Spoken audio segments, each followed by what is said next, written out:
Robbie Williams Rewind. Welcome to Robbie Williams Rewind. We are the champions. I'm Matt. And I'm Lucy. And along with help from special guest fans, we take you on an in-depth rewind through the solo career of multi-award-winning singer, songwriter and entertainer Robbie Williams.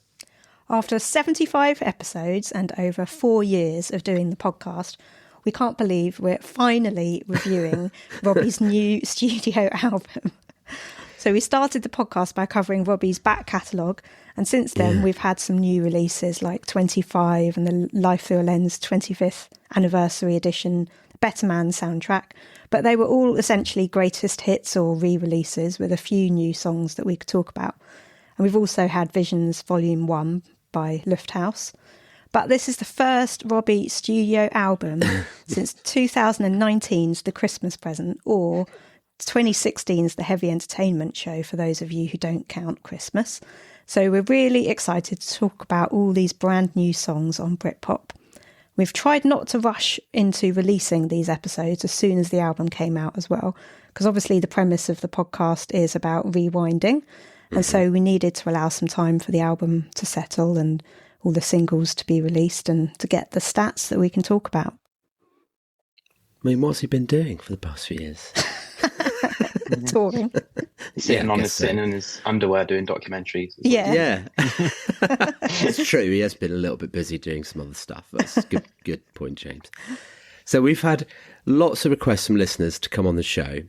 And so we're going to split BRITPOP into 3 episodes to maximise guests and not have to worry about episode timings. Today, we're going to talk about the first 6 songs from the album, From Rocket to All My Life. Joining us is James from Scotland and Edith from Latvia. Welcome to the show, both of you. Hi, guys. Hello. Hi. Hi, we're so pleased that you've agreed to come on the show with us. Yeah, thanks for the invite. Absolutely. It's going to be fun. Yeah. So we're going to come to each one of you in turn and tell us, how did you each become a Robbie fan? So, James, let's come to you first. Yeah, okay, so there was never really a moment that I can pinpoint when I first discovered Robbie. I'm only 20 now, so he's been around long before I was even born. But I suppose you could say he's always been a part of my life. To give you an indication, I think Tripping was number 2 in the charts when I was born. Wow. So I don't know if that seems like a long time ago to you, but you know. Doesn't seem that long ago. No. It's the year we got married, so. Oh, was it? Oh, I'm only 30, so, to me, I was... of course, yeah, of course. Joking. So actually, it was Johnny Wilkes, who is a family friend of ours. Oh. He'd given us a signed Swing album. The family had signed Swing When You're Winning album. And so, of course, my dad played that in the car quite a lot. And he got into Robbie through that. He's not the kind of guy who would listen to Robbie, but I think he became a fan through the sort of swing stuff. And obviously then he bought the albums after that. Reality Killed the Video Star, notably. Progress as well was on repeat. Take that. So a lot of memories from my childhood has been based on those albums. Long car journeys, listening to those albums. Yeah. Notably, actually, funny story. My sister once got him, I think it was the Swings Both Ways album, and she wrapped it up. Obviously, she got it to him for Christmas. She wrapped it up, and as she's giving it to him, she goes, "Have you got the new Robbie Williams CD?" Just as he opening it. And now, whenever we do presents, and it's an obvious thing like a Toblerone or something, we go, "Have you got the new Robbie Williams CD?" It's been a bit of a tradition. So I was experimenting with my music taste in sort of my early teens, and I didn't listen to Robbie very much, except from Going Crazy with Dizzy Rascal. That was one of my top songs back in 2018. But overall, I was probably a bigger Take That fan. I sort of rediscovered Progress, sort of just as I was experimenting. And then my music taste basically became purely nostalgia from those long car journeys that I was talking about, and the albums that my parents played in the car. And then, of course, in 2022, Robbie was announced as the headliner for the Isle of Wight Festival in 2023. And I have grown up on the Isle of Wight, and I still consider it my home. I'm just up in Scotland at the moment now for uni. But obviously I knew who Robbie was. I'd listened to quite a few of his songs. And I started listening to him more, delved into the back catalogue a bit over those 6 months from when he was announced and when the festival actually happened. And just fell in love with his music, basically. Not necessarily the live performances at that time. I hadn't really watched many. It was mainly just the music that I got into, which I think for a lot of people is the other way around. You know, people go to the live performances and the tours and then become a fan through that. But no, for me, it's the other way around. I didn't actually know what the set list was going to be for the XXV tour on the Isle of Wight Festival. And so when I heard The Flood, which was one of my favorite songs from Progress and is so nostalgic, I think that was the moment, if I had to pinpoint a moment, that I became a super fan, was that moment. Wow. When I heard The Flood start and I just knew every word, and it was amazing. And also, one thing, you were about 2 people in front of me. Oh, really? Yeah, Oh. and I didn't even realise until I think I watched one of the podcast recordings. I think it was with I can't remember who it was now. One of Rob's band members. And I saw Matt's head, and I was like, I know that head. It was, Yeah. I was going through my camera roll from when I took videos of the Isle of Wight Festival, and I was like, yeah, that's Matt. That's definitely Matt. Oh, how funny. Yeah, so queued up for 10 hours with you guys. Oh, God, Didn't even know who you were. It was awful. It was raining. I'll tell you what, though, it was a good, it was like a long support act. We had Mika, we had Blondie. It was great. Oh, it was something else, wasn't it? Yeah, it was. And Niall as well. Oh, it was crazy when he came on, wasn't it? Yeah, it was. There was a lot of teenagers around, and obviously I was only 17 at the time, so I knew quite a few of them. A lot of the Isle of Wight youth go to the Isle of Wight Festival, so it's a great time. But yeah, the rest is history, I suppose. I saw Robbie 3 times on the BRITPOP tour. Saw him in Glasgow for the long 90s. But yeah, just been a big fan ever since. I love that. Wow. And Rob definitely loves to hear about the young fans coming through as well. It's nice. Yeah, absolutely. It's a shame that our own kids aren't as are they not invested. Give him some time. Well, our son's 18. He's just not really interested in pop music at all, really. And what kind of music is he into? weird computer game stuff. Oh, like sort of like EDM sort of. Yeah. Kind of, yeah. Get him on Left House. Well, yeah, I did try that, actually. Yeah. Yeah. But our daughter's into lots of music, and she has been to see Robbie with us, but she's more interested in the pop girls. And take that. I'll tell you what, I went to see Tony Lewis a couple of it was only last week actually, because he came down to the Isle of Wight. I think you guys went to see him as well, didn't you, last week? Yeah, just after, yeah, in Penn Hill. But I think there was a coach trip, and I think you can imagine what the sort of demographic of the Isle of Wight coach trip is in February. But I think I was the only person up for the first half. Let me entertain you. Everyone was waving their arms about, and there's me in the corner of the room absolutely going for it, jumping about. It was great. It was great fun. But yeah, I think you get a lot of people, like even on the tour, saying, "Oh, you're so young. Like, how did you get into it?" Well, people are actually interested in how I got into Robbie. Yeah, I think it's partly down to parental influence, but also if I hadn't delved into his back catalogue and realised how great of a songwriter he actually is, and how great his songs are. You know, it's all down to me at the end of the day. Yeah. Oh, thank you. Wow, James. what a journey. Thanks, James. It's really cool. My son's 17, and I've been trying to feed him, Robbie. I think he thinks it's a bit cringe because mom likes it. Yes. But when I was packing for Long 90s, he was like, "Mom, are you going?" I said, "I'm going to a gig." He said, "Robbie?" I like, "Yes, of course." And he said, "Why are you not taking me?" I'm like, "But you don't like him." So there's hope. I'm going to take him with me. Yeah, to definitely. the next one I go, I'm going to take him. Yeah. And convert him. Yes. Sounds like a good plan. And so how did your fandom of Robbie start, Edith? Teen years, when I was like my son's age, probably 16, 17. Yeah. I think, I don't even know how it started, but I mean, everybody was listening to Robbie around me. And weirdly enough, I had Sing When You're Winning on a cassette, even though everybody already had CDs and everything. I don't know why I had it on a cassette, but I remember the fold out, like, it was really long with all the football photos. It was really cool. And so it's basically the first album probably was that one. And then between I kind of alternated between DVDs of the Albert Hall and the Robbie Williams show, because that was like the background, on TV all the time. And then really like the next two albums probably was like my peak teen listening of Rob's. And then I kind of dropped out of it a little bit because life, I had my kids, I moved to UK, just lots of life. And I'm a special needs parent. And for a really long time, I could not listen to music because I found it overwhelming. Yeah. Like for my husband, it's really, he loves music. He's very knowledgeable in music and all kinds of things, music. Listens to it constantly. It's his background noise. For me, I like really not.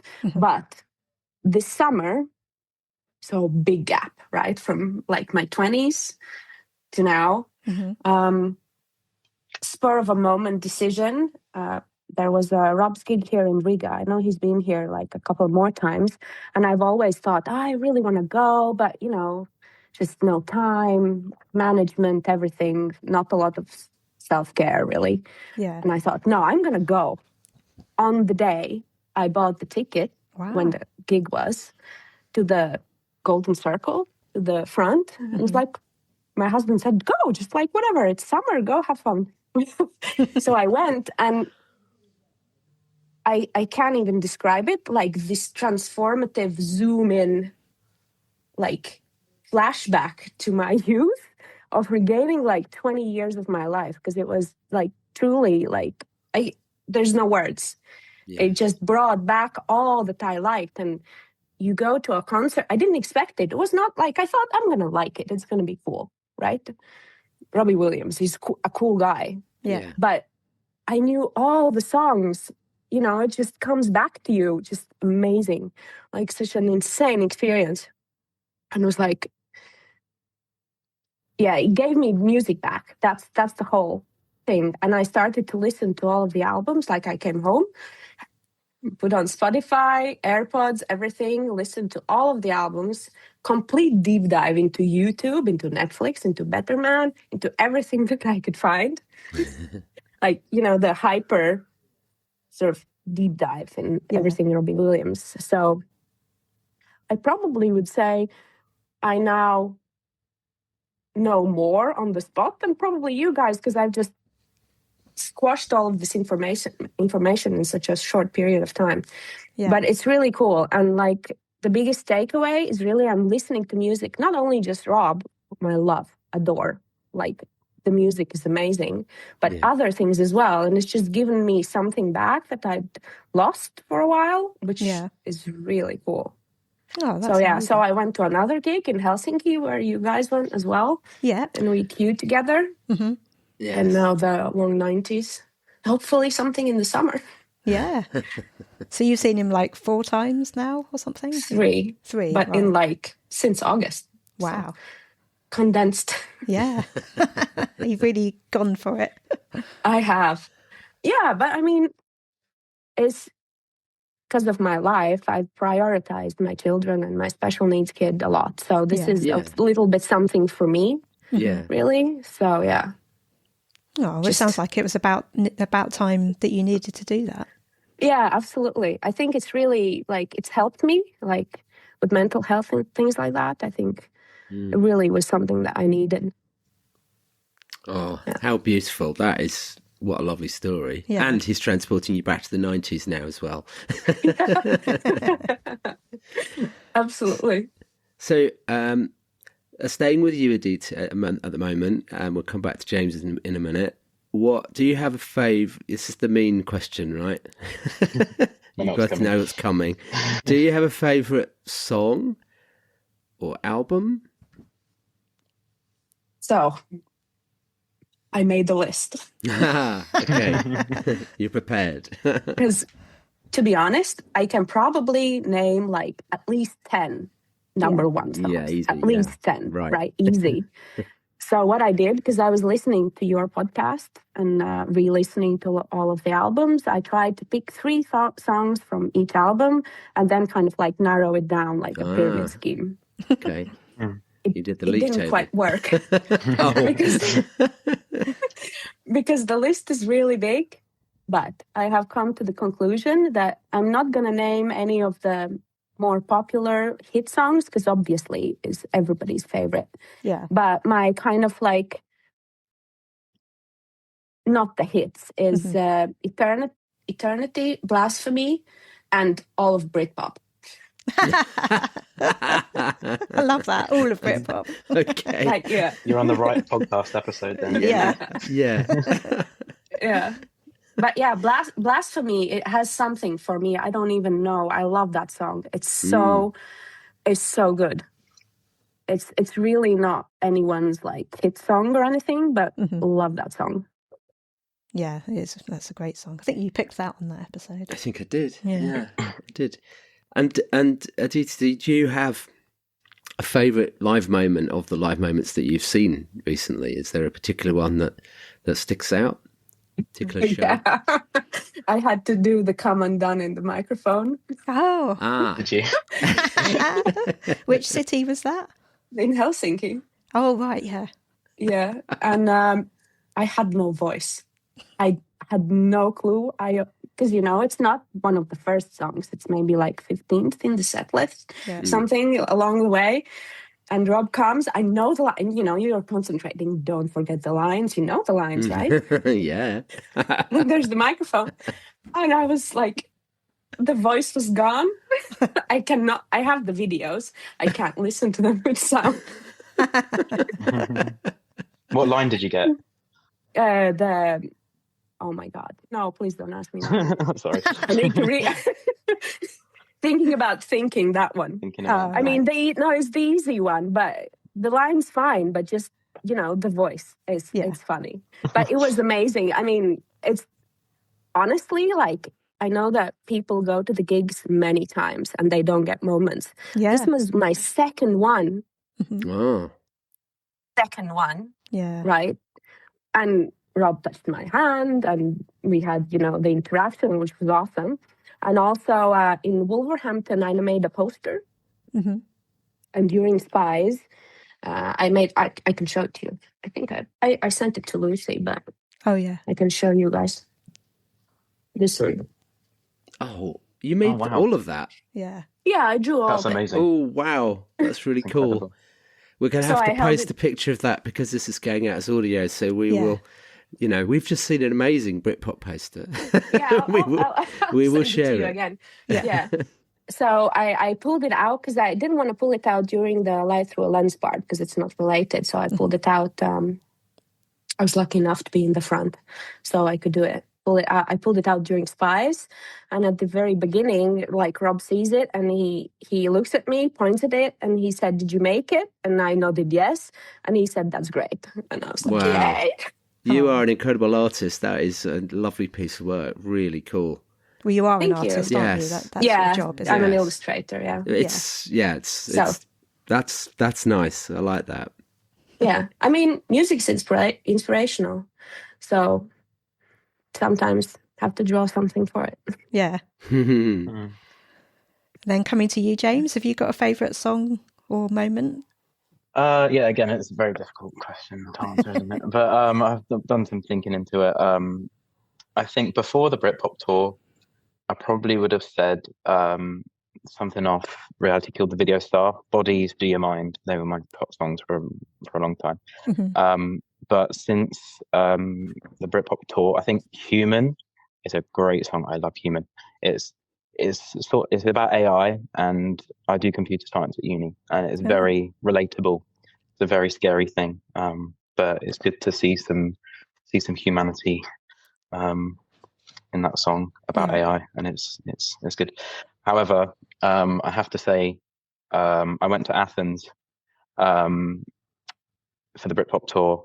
And cool. The reason I went to Athens is because Yorgos on the podcast, he was on intensive care B-side. Yeah. He said about Me and My Monkey being really popular in Greece, which surprised me actually. Because I seem to remember, I don't know if this is true, but I seem to remember him saying that because there was some controversy around the Mandalay Bay Hotel or something, that he wasn't going to sing it again. Yeah, that's right. Yeah.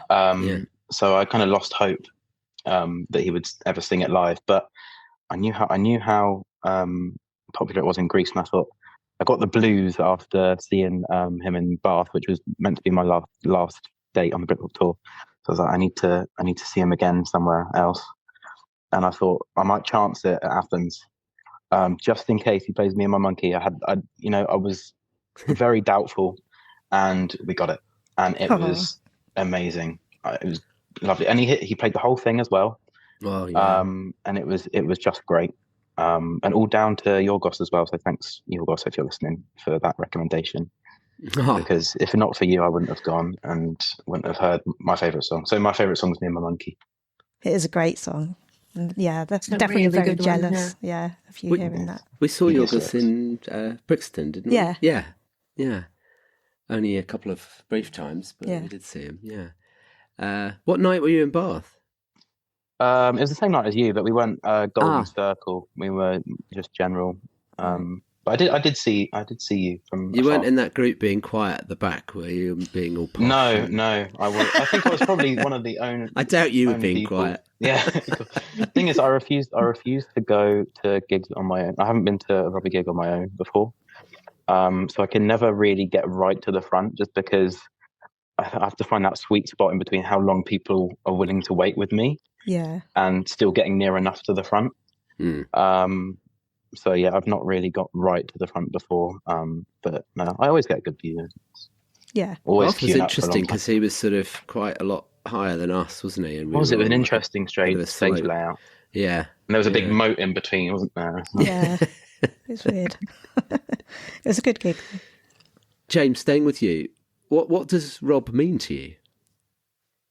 Well, so to the people who know me well, I think Robbie is a big part of my personality. I'm always wearing Robbie t-shirts. I don't know if you can see behind me, but I've got a wall of some of his art there. Can see the film poster. I think. Yeah. But yeah, I think my 18th birthday party was quite funny. I had one of my friends came down to the Isle of Wight to surprise me, and he brought a big, massive Robbie Williams cardboard cutout. And he was just in the corner of the party the whole time.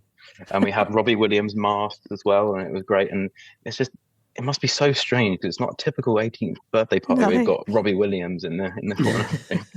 But his music's incredible. He's got a song for every mood. You've got the dance tracks, you've got the ballads. You've got, he's gone into so many genres, and he's so experimental, and it's worked every time. He's an incredible songwriter, and I feel like, especially for a younger audience, he doesn't get the credit he deserves.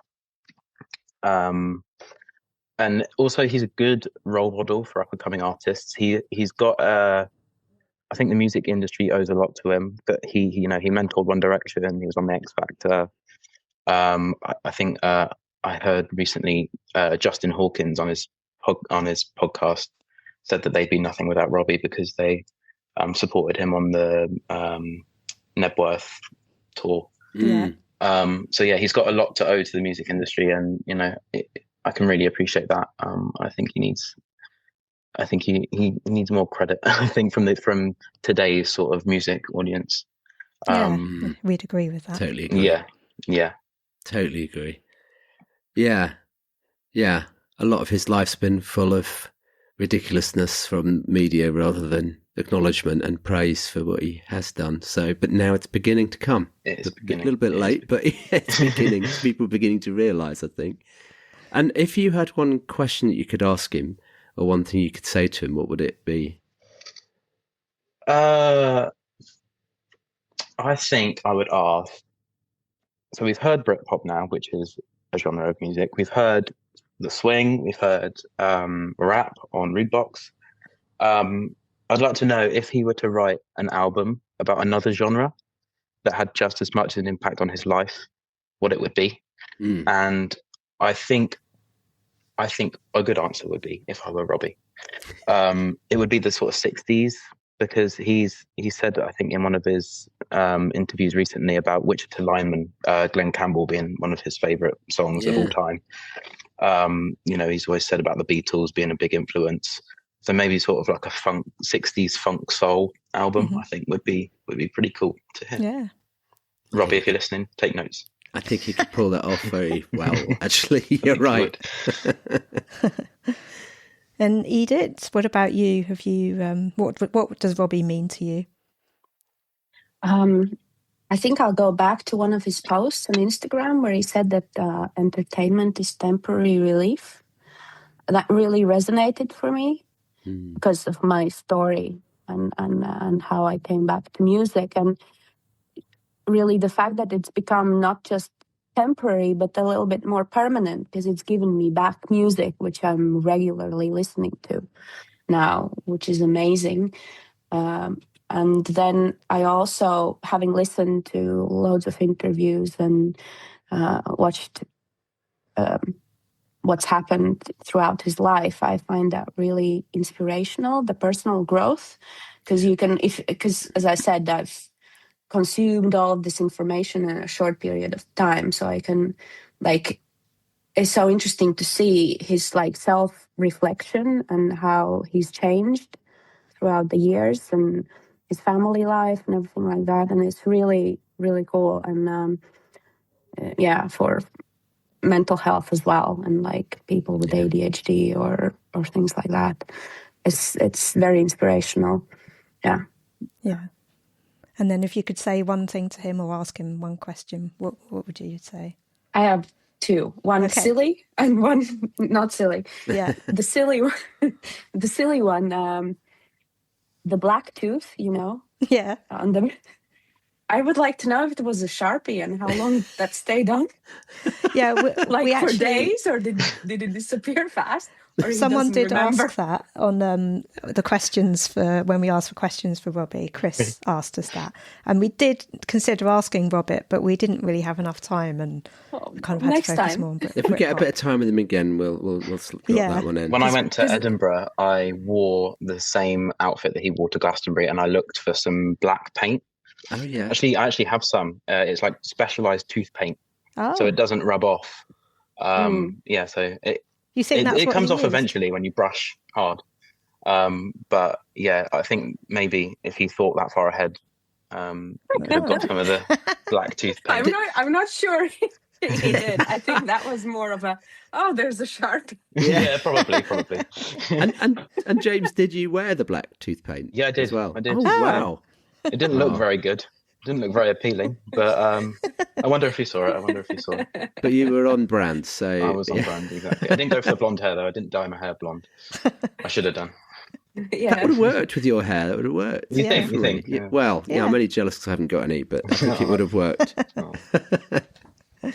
And what was the other thing he did? The more serious question, I think maybe if he could have any skill that's totally unrelated to whatever he's doing in his life, with music, with performing, with something completely different, and he has it, what would it be? Yeah. It would be interesting to know. That's a cool question. Yeah, because he's got so many skills already. What could it be? Maybe there is some, sometimes everybody just thinks about some other person's profession or something like that. And you're I wish I could do that. Would be cool to know. Yeah. And Edith, as we've not had a fan from Latvia on the show before, please can you tell us how famous and how well known Rob is in Latvia? Tell us a bit about that. I think he's very well known. I mean, the gig now in August, it was 60,000 people. Wow. Okay. Yeah. The Riga bandstand is a wonderful location. If he's there again, you should come because it's super beautiful. at a lot of people. And I think when I was a teen, he was massive. I think like everybody was listening to him, particularly I think the Swing album. That was because that was everywhere. It was so out of nowhere, that genre of music at that time. I think it was really big.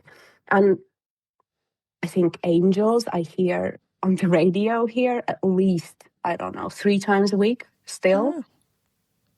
Oh. It's like, it's the song just, I don't think it will ever stop playing. Yeah. No, true.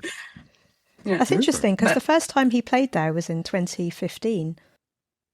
Yeah, he's been here 3 times. Yeah. So I think he likes it. Oh, and he also recorded Party Like a Russian with a Latvian choir here in the studio. Men's choir. Yes. Right. Was on the news. Oh. I think the Latvians were really proud. Oh. Even still, like now, amongst my friend circle as well, everybody's excited when I'm going to the gigs. They all like the music. So it's, yeah.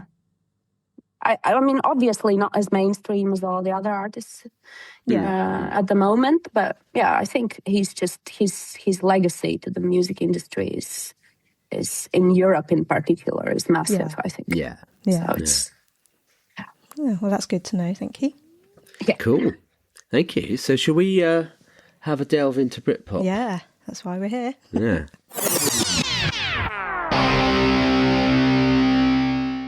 Hi, I'm Robbie Williams, and you're listening to Robbie Williams Rewind with the Champions. So let's rewind back to the beginning of Britpop. On the 15th of May 2025, Robbie was spotted around London filming the video for a new single.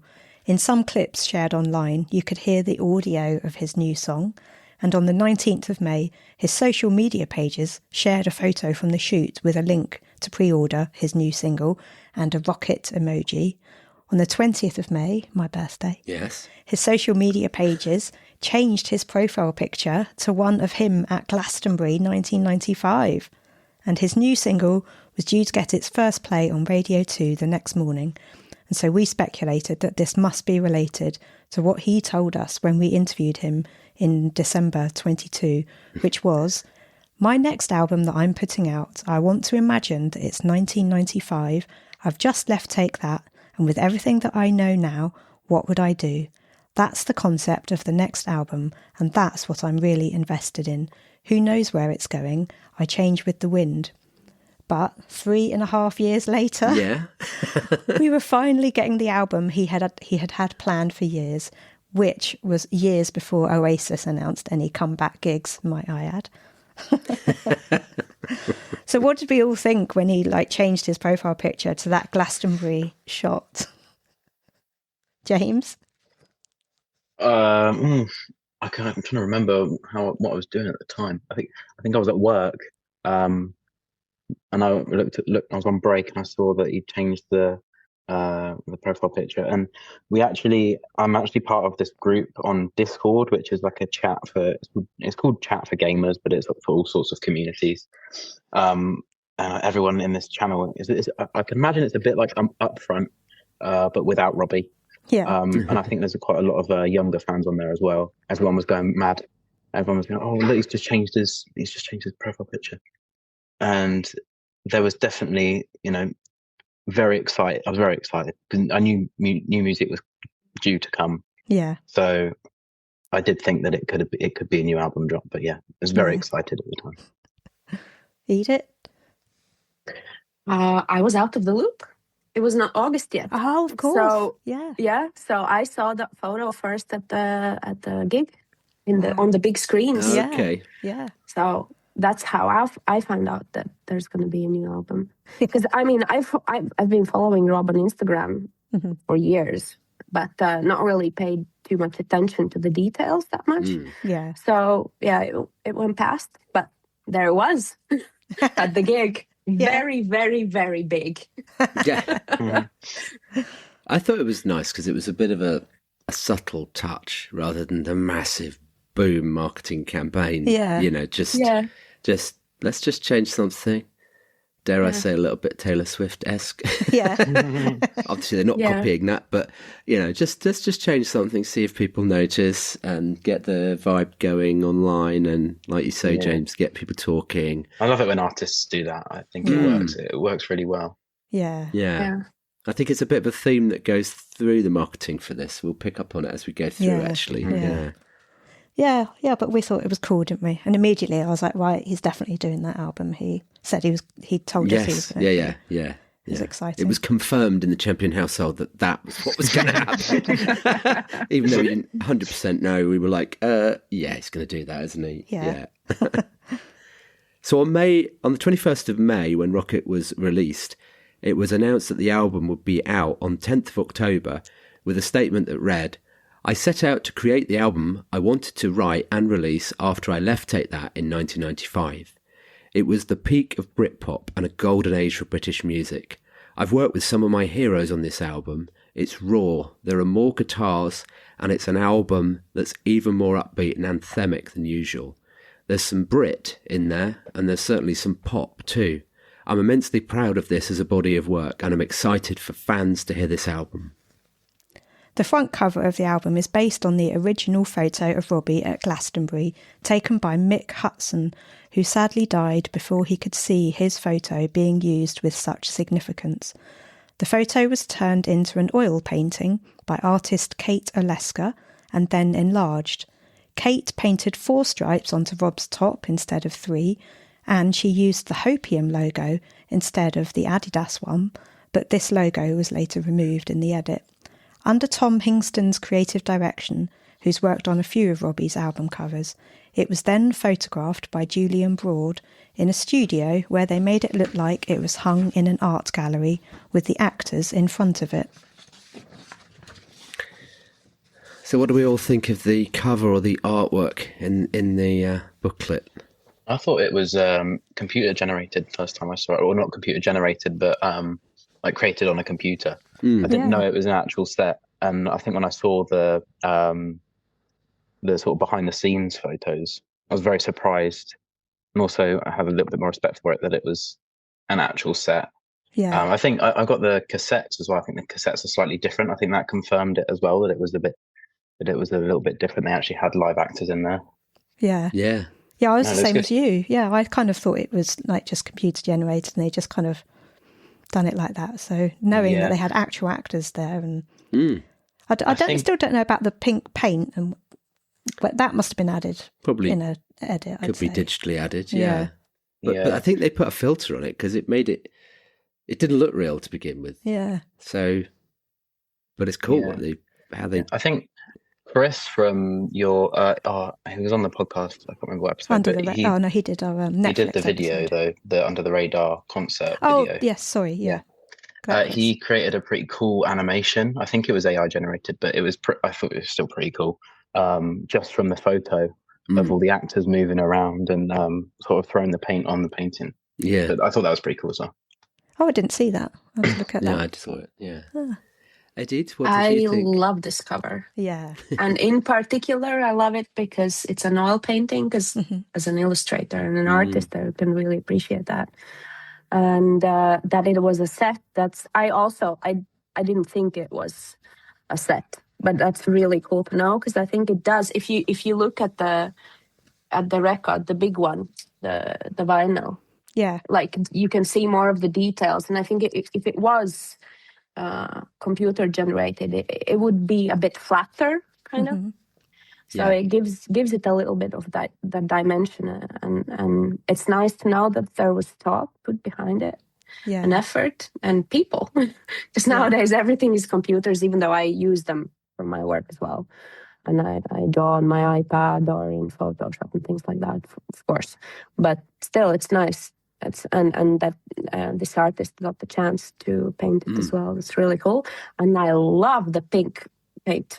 Yeah, I think it's really eye-catching. Like when you look at a wall of records, and that one standing there, it's really popping out. I really like it. And speaking about branding, I really like the new font choices as well. Yeah, I'm art related. I notice these kinds of things, and I really like it. Like the whole direction of the posters that we're probably going to talk about later in the videos and things like that. Yeah. Like the graphic design part of it, I really love. It's really cool. It's fresh. Yeah.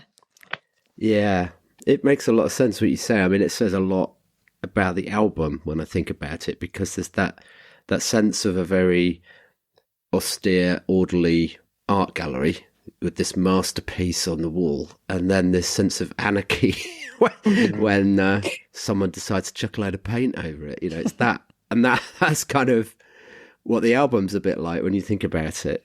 Yeah, does it just say Just Stop Pop on the t-shirt? Yeah, it does. Like a play on Just Stop Oil. Yeah. Yeah. It's so cool. Yeah, very clever. And nice to know, like, as you say, that all those creatives were involved in doing it, and it was done properly. Yeah. Yeah. So on the 14th of August, it was announced that Taylor Swift's album would be released on the 3rd of October, a week before Robbie's. A month later, on the 16th of September, it was announced that Britpop's release would be moving to 6th of February. Honestly, it felt like such a long time, that did. I know, it's crazy. Like, hang on a minute, that's the other side of Christmas. The statement read, due to scheduling changes, Britpop will now be released on the 6th of February 2026. Your order will be dispatched in line with the new release date. Apologies for any inconvenience caused. We promise it will be worth the wait. And of course it was worth the wait, but still, it was like, what? So Rob admitted at the Dingwalls gig that it was moved because of Taylor. He said, we had to make a decision because Taylor Swift. We're all pretending it's not about Taylor Swift, but it fucking is, isn't it? Here's the truth, right? I want 16 #1 albums. Taylor then decided to put her album out the same weekend as me, which is not quite right, but, you know. As I was like, for fuck's sake, I'll put it out the next week. And they were like, she does these other deluxe versions. I was like, fucking hell. Can I put it out the week after that then? They were like, Oasis might be around then. For fuck's sake, let's do it in fucking February when no one's got a fucking album out. I was worried about making you all fucking wait. And then I was like, fuck it. I want the 16th #1 album. I'm sorry, but I'm fucking being selfish. How many times in your life do you get to have the most #1 albums the UK's ever fucking had? And how many times can I say fucking. In that quote? A lot. My mum would be appalled if she heard me. A little bit of a nod to Rob's brand, Hopium. There's the T-shirt, which on the back says how many places you can put fuck or fucking in a sentence. You should check it out. Like, this quote is perfect for that T-shirt, because it's just very many fucks in a line. That's a good present for your mum's birthday coming up. Oh, God. Yeah, perfect. Wasn't the album was meant to be released the week after Taylor Swift's album, right? Exactly. Do you guys think he would have still got the #1 album if he did it the week before? Basically, I looked into Lucy's ran the stats, James. Yes. As you'd expect. So in its first week, Britpop sold 34.1 thousand copies, whereas Taylor's second week sold 47,356, so 13.2 thousand copies more than Britpop. So they made the right decision. Yeah. Yes. Yeah. Because I had thought, like you, that he could beat her second week. And our daughter was like, no, there's no chance. Yeah. And she was right. And they were all right to change the date. So yeah, my flatmates were pre-ordering the Taylor Swift album. I was like, no, just wait until it's out. Yeah. Well, I actually told our daughter, you're not allowed to stream it that week. And she was like, I'll do what I want. Yeah. Anyway, it didn't happen, so it didn't matter in the end. I mean, I guess the thing with pre-ordering is that it does give them a bit of an indication of certainly what the fan base are going to buy. You know, the real hardcore committed fans like us will pre-order and will order the special editions and all those things, and they all count. So I think they knew what they were doing, and they knew the forecasts, and they made a good decision. But and it worked with the Better Man soundtrack as well, didn't it? Yeah. That came with like cassettes. And... Yeah. Yeah.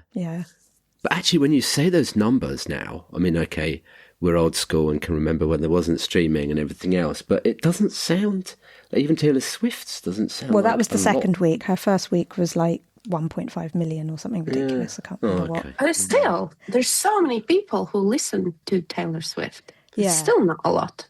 No, not for a second week. No. Yeah. No. Yeah. Even for the first one, really. I think actually it's it was because like 500,000 or something. It was her first week. Yeah, but even for that, it's. I mean, her audience is Massive. Yeah. massive. Like, that's not a lot. Yeah. But I guess it's the trend now. I mean, people don't really buy physical albums anymore. They just stream and stream and stream. Yeah. But yeah, we knew he moved it for a good reason, but it was painful. I don't know about you, but we were like, oh my goodness, we've got to go all the way through Christmas not hearing it. And the plot thickens because suddenly the standard edition of the album was surprise dropped on streaming services on the 16th of January, with the deluxe following on the 19th of January. Rob told The Sun it was the record company's idea to do the surprise drop. So I think they just found Do we a think week. that? Well, yeah. Probably. I think it was a genius move, actually. Yeah. I have to. I'll hear. You, let's talk about this, right? But I have to tell a little story to begin with. It's not in the script. I got up rather early that morning. That morning on the 16th of January. Yeah. Sometimes I just wake up early, like, I don't know, 4:45, 5 o'clock, and I'm up, and that's it. I get up, go and have breakfast, just chill out for a bit, have a coffee. And I didn't immediately look at my phone. Like, I got down into the kitchen and sort of put the kettle on. And then I was like, oh, I better look at my phone. Ping, ping, ping, ping, ping, ping, ping. There were so many messages on my phone. And I was like, something's happening here. And then I clicked it and I could not believe it. I can't remember whose message I clicked first. It was one of our friends. And I was like, oh, shit, it's out. What's going on? Did they press the wrong button? Oh no, it's on Spotify. Oh, it's on Apple Music. And then I was like, oh my God, this was like 5:15 in the morning. That's not a time that Lucy likes waking up. And I was like, how long do I leave it before so that I don't get hit around the head when I wake Lucy up? I think I left it to about 6:15. Yeah. But I had written our first post before that. Lucy normally does the socials, and I thought, I've got to get a post out. But yeah, it was quite an exciting. You were like, what? Yeah. What? I've never seen you wake up so fast and get your phone out. Yeah, it's quite exciting. Were you guys surprised as well? Yeah, it's very Yeah, surprised. because I was really looking forward to it. And I think, as far as I remember, it's a bit fuzzy. I think I listened to it in the middle of the night because it came out at a weird time. And I sometimes wake up at like 3 and I saw it and I listened to the whole thing and I was like, how is this so good? Like, I think Rob's message was not even out on Instagram yet with the whole, I'm just fuck it, whatever, let's go. Yeah, just dropped I don't think it was out. Yeah. It was amazing. And I sent a message to my friend Liga. She's the Latvian Robbie super fan who's been to more than 20 gigs. This is how we met. That's another story. Very grateful for a new friend. But yeah, we were psyched. I mean, I think we listened as many times as you could cram into the first day. Just over and over. It was really good. It was a very cool drop.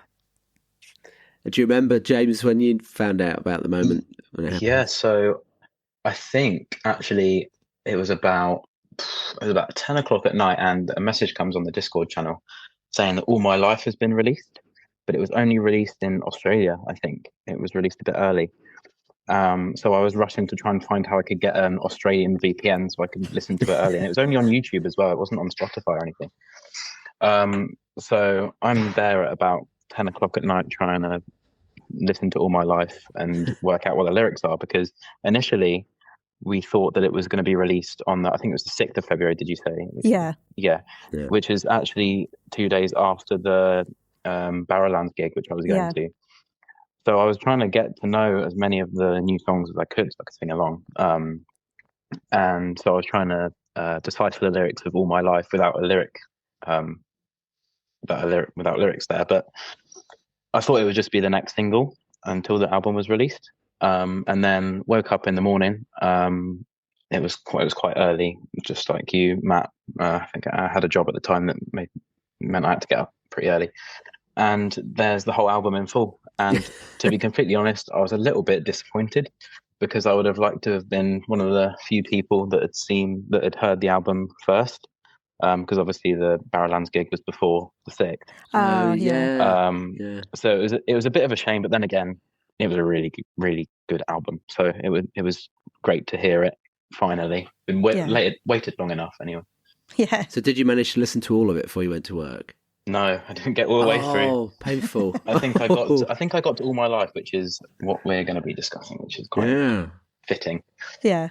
This reminds me, on Spotify, there's like replay, kind of like on Apple Music, where you can see your stats. For All My Life, I'm one of the first 500 listeners. I just remembered this. Really? That's great. Well done. Pretty cool. Yes. Here I am.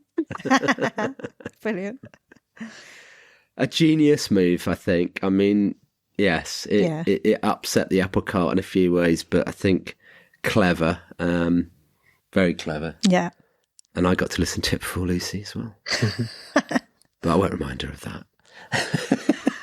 There's only a few songs that we had heard them before, actually, but that's true.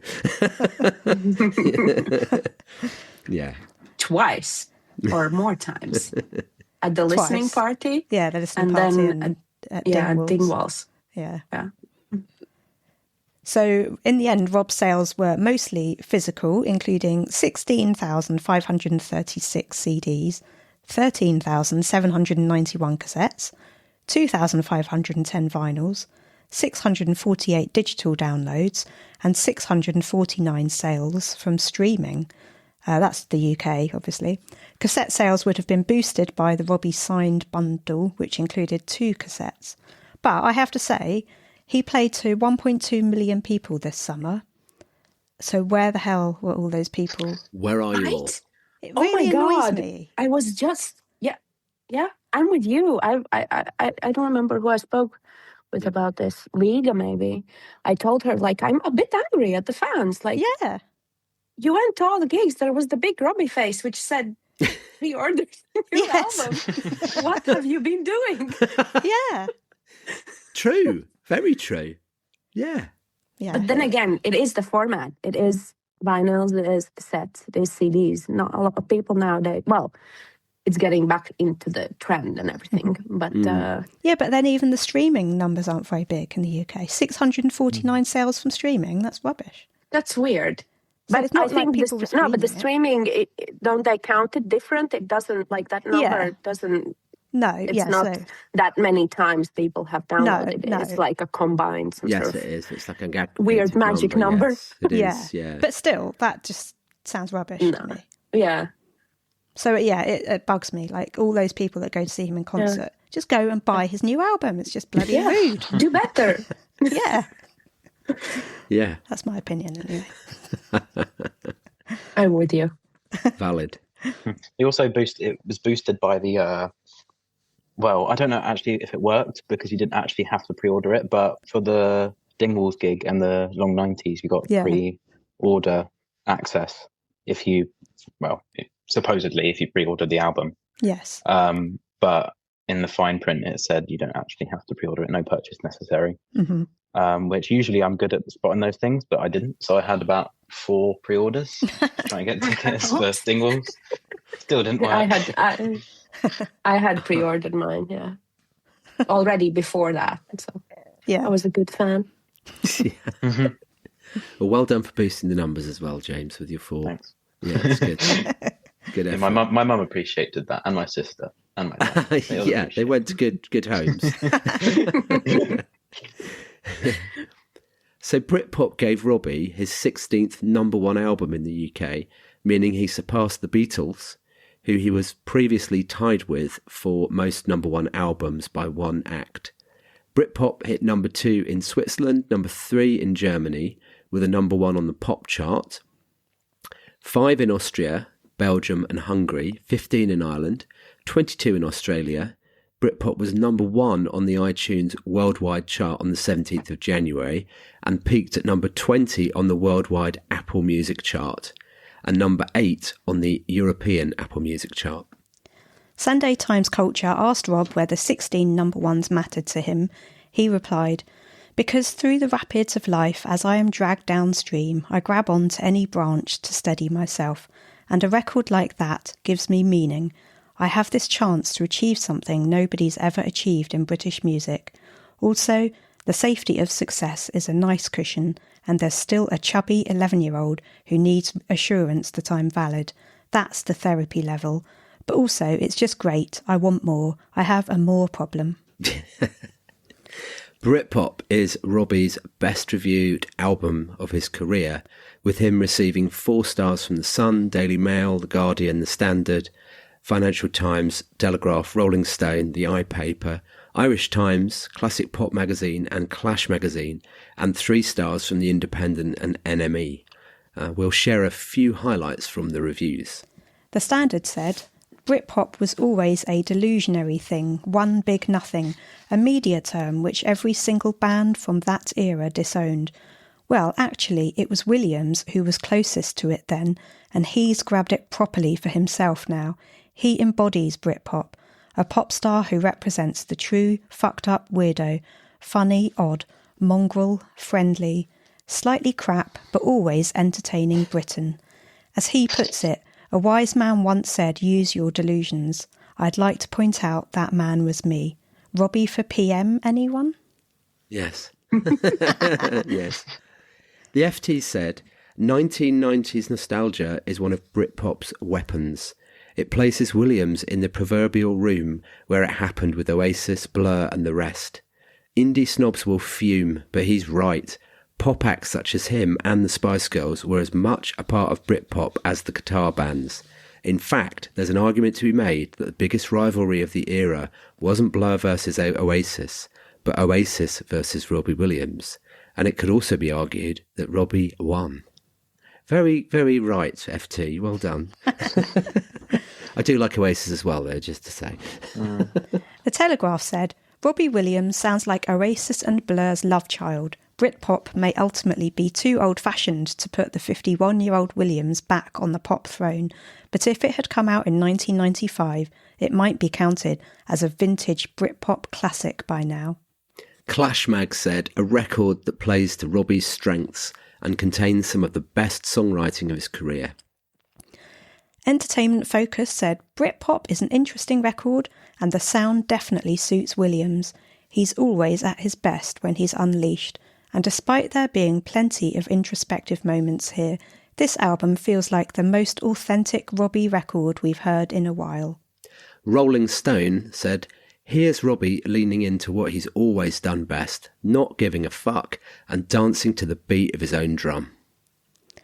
At a time when he's been praised for his songwriting on Britpop, it's fitting that he received the PRS for Music Icon Award in May 2025.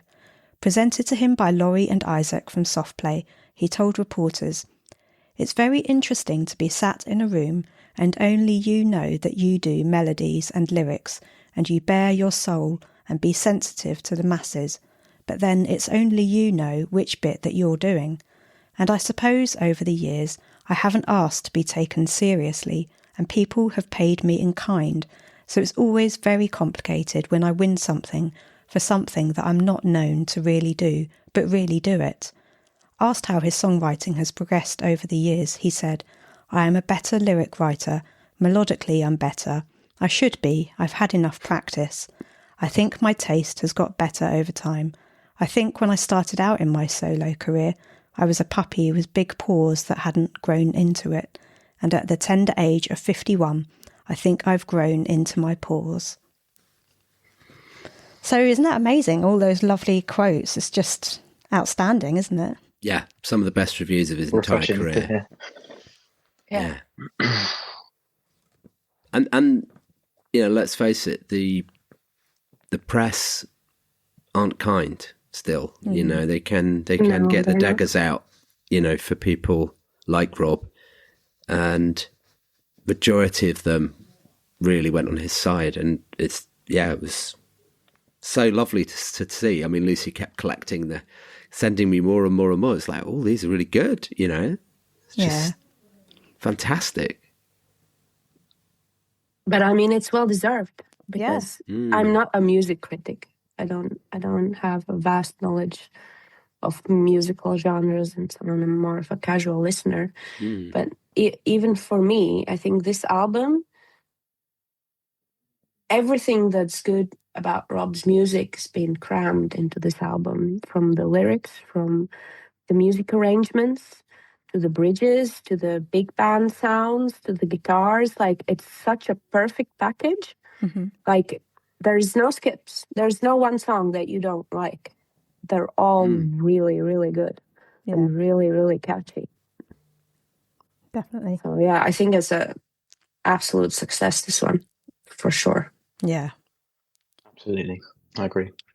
And also, I just wanted to recall the video that they shared on the day that he went to number one, when he was waiting to hear the announcement of whether he'd be number one. And it was that video and the phone ringing and him picking it up and saying, "Is it number one yet?"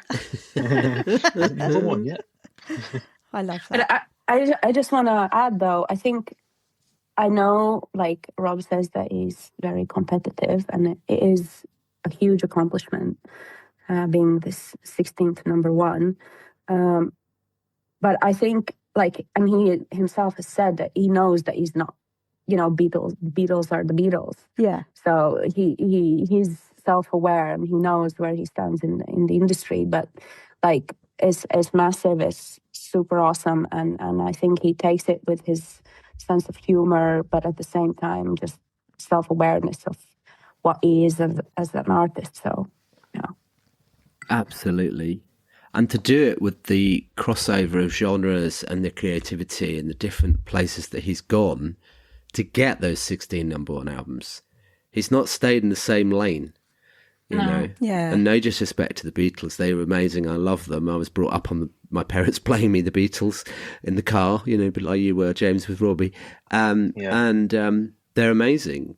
And they had like amazing musical formula, but they did one thing, and he's just, to do that across so many different genres, I think is quite, people don't realize how hard that is to do. Yeah. That's not normal. I mean, there are experimental artists out there that can do it.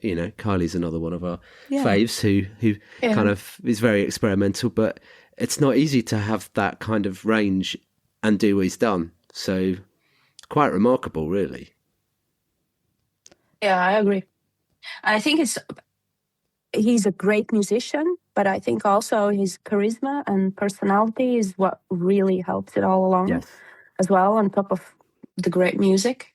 Oh, yeah. Yeah. Yeah. So I guess we should get on to talking about the actual songs. Oh, yeah. Yeah, we must be like 3 hours in by now, right? No, we're only an hour in. We're all right. And I wanted to say one thing before we go into the actual album itself.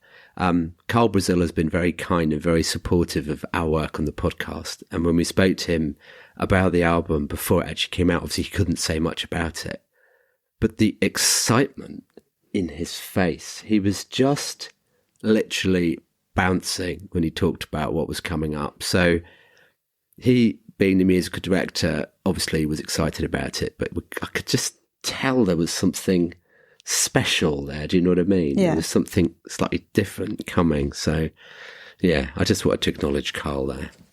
We love Carl. Actually, I think that's a really valid point, because when you listen to the album, and I think it's Carl and also Owen, and like this trio of them, it's really been like a match made in heaven. Really, it's superb. Like, because it is teamwork. Yeah, it's not, you need the support, even if Rob does the lyrics and the melodies. You need the rest of it as well for it to work. So yeah, well done. We like Carl. I think didn't he push for Selfish Disco? Yes. Oh yes. Yeah, and I could see his face on the when they played it in Glasgow for the first time, and he was loving it. And I think Robbie said at the end, he went, that should have been on the main album, shouldn't it? And Yeah. everyone was like, yes. Carl such a tried to great tell song. him. Yeah. Yeah. We were in the room where Carl He tried to knows tell what him. he's doing. He knows what he's doing. That's Carl.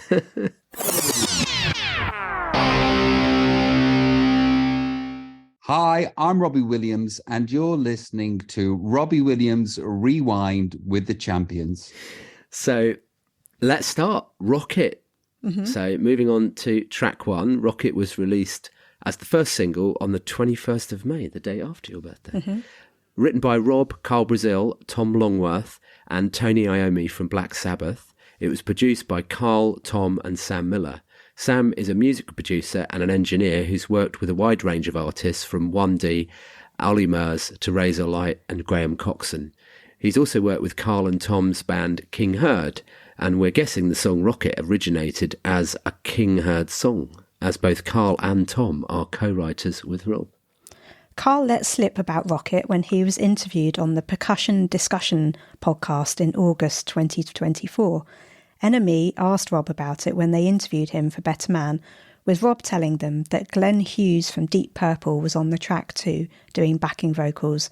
Rob said, "This is massive guitars, as you can imagine.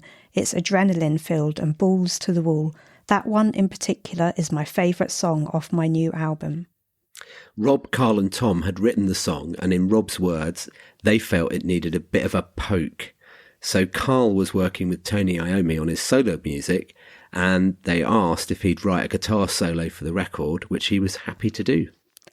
French Vogue interviewed Rob for Britpop and asked him about the line, "I'm a disgrace and I do deserve it," saying that it immediately reminded them of Come Undone, where he refers to himself as scum.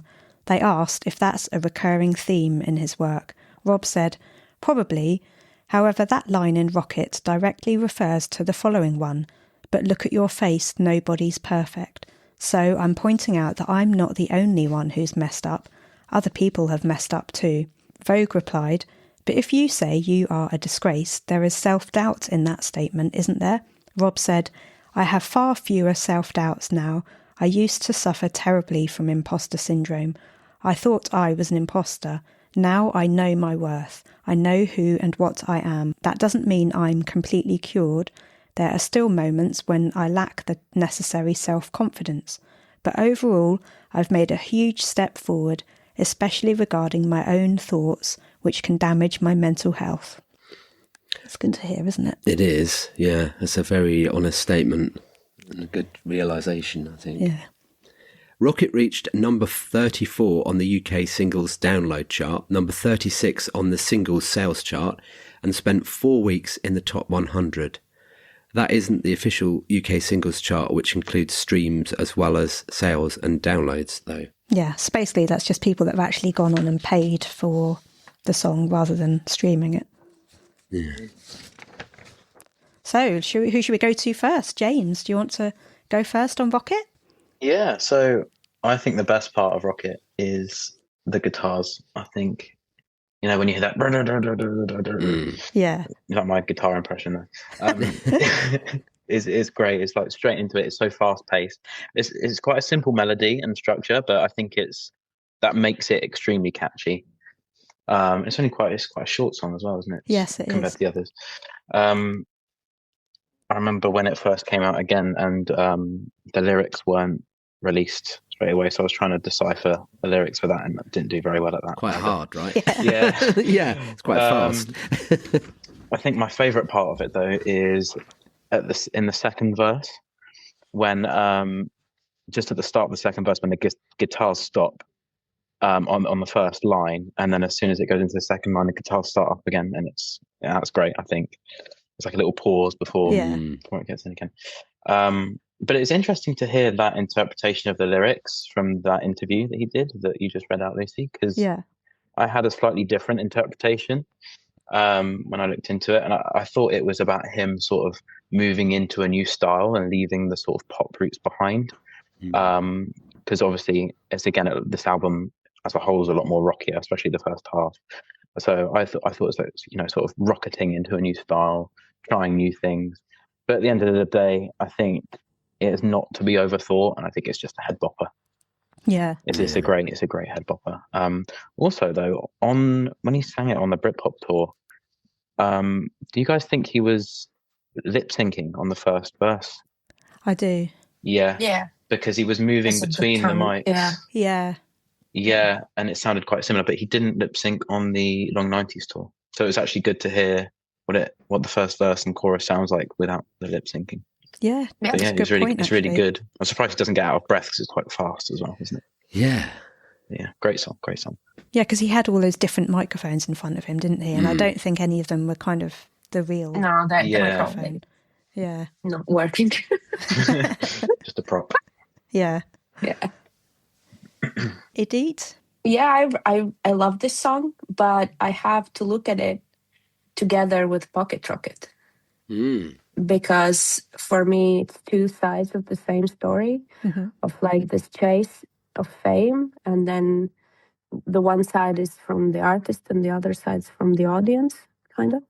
If you listen to the lyrics, it's like they're looking at each other. And then this chase for, I think the Rocket is, like in my mind, he's still chasing the highs of being famous and doing all of this entertainment and so on. But at the same time, he realizes like his place where he's at and where he's come from and what he's achieved. And then Pocket Rocket is like how we're looking at that progression in a way. And I love Pocket Rocket. I love them both, but from the two, that one is just because the slow rhythm of it is really cool. But in Rocket, I really like the hypnotic rhythm almost from the guitars and the repeat lyrics. It's like really draws you in. And I think that's why it's a really great opener for the tour. Because it's just, the energy of it like accumulates and you just go, yeah, we're ready for this. It's a great first song on an album as well. Yeah, it is. A lot of people said I think on the Facebook groups or like on Twitter, which is not really a place you should go for opinions because they're all quite negative. But I think a lot of people were saying that it sounded a lot like Everybody's Happy Nowadays. It's like I just wanna be. It's like that sort of bit. That goes, everybody's happy nowadays. I can't remember who it's by. I can't. But I think a lot of people were saying that it sounds quite like that. And I think there's a few songs on here. I'm sure we'll go into it and go into Spies that people have been saying that it sounds like other songs. Yeah. But yeah. Yeah. I think it's natural, isn't it, for people to identify or to, I think Ed Sheeran's even talked about this. There were only so many chord structures.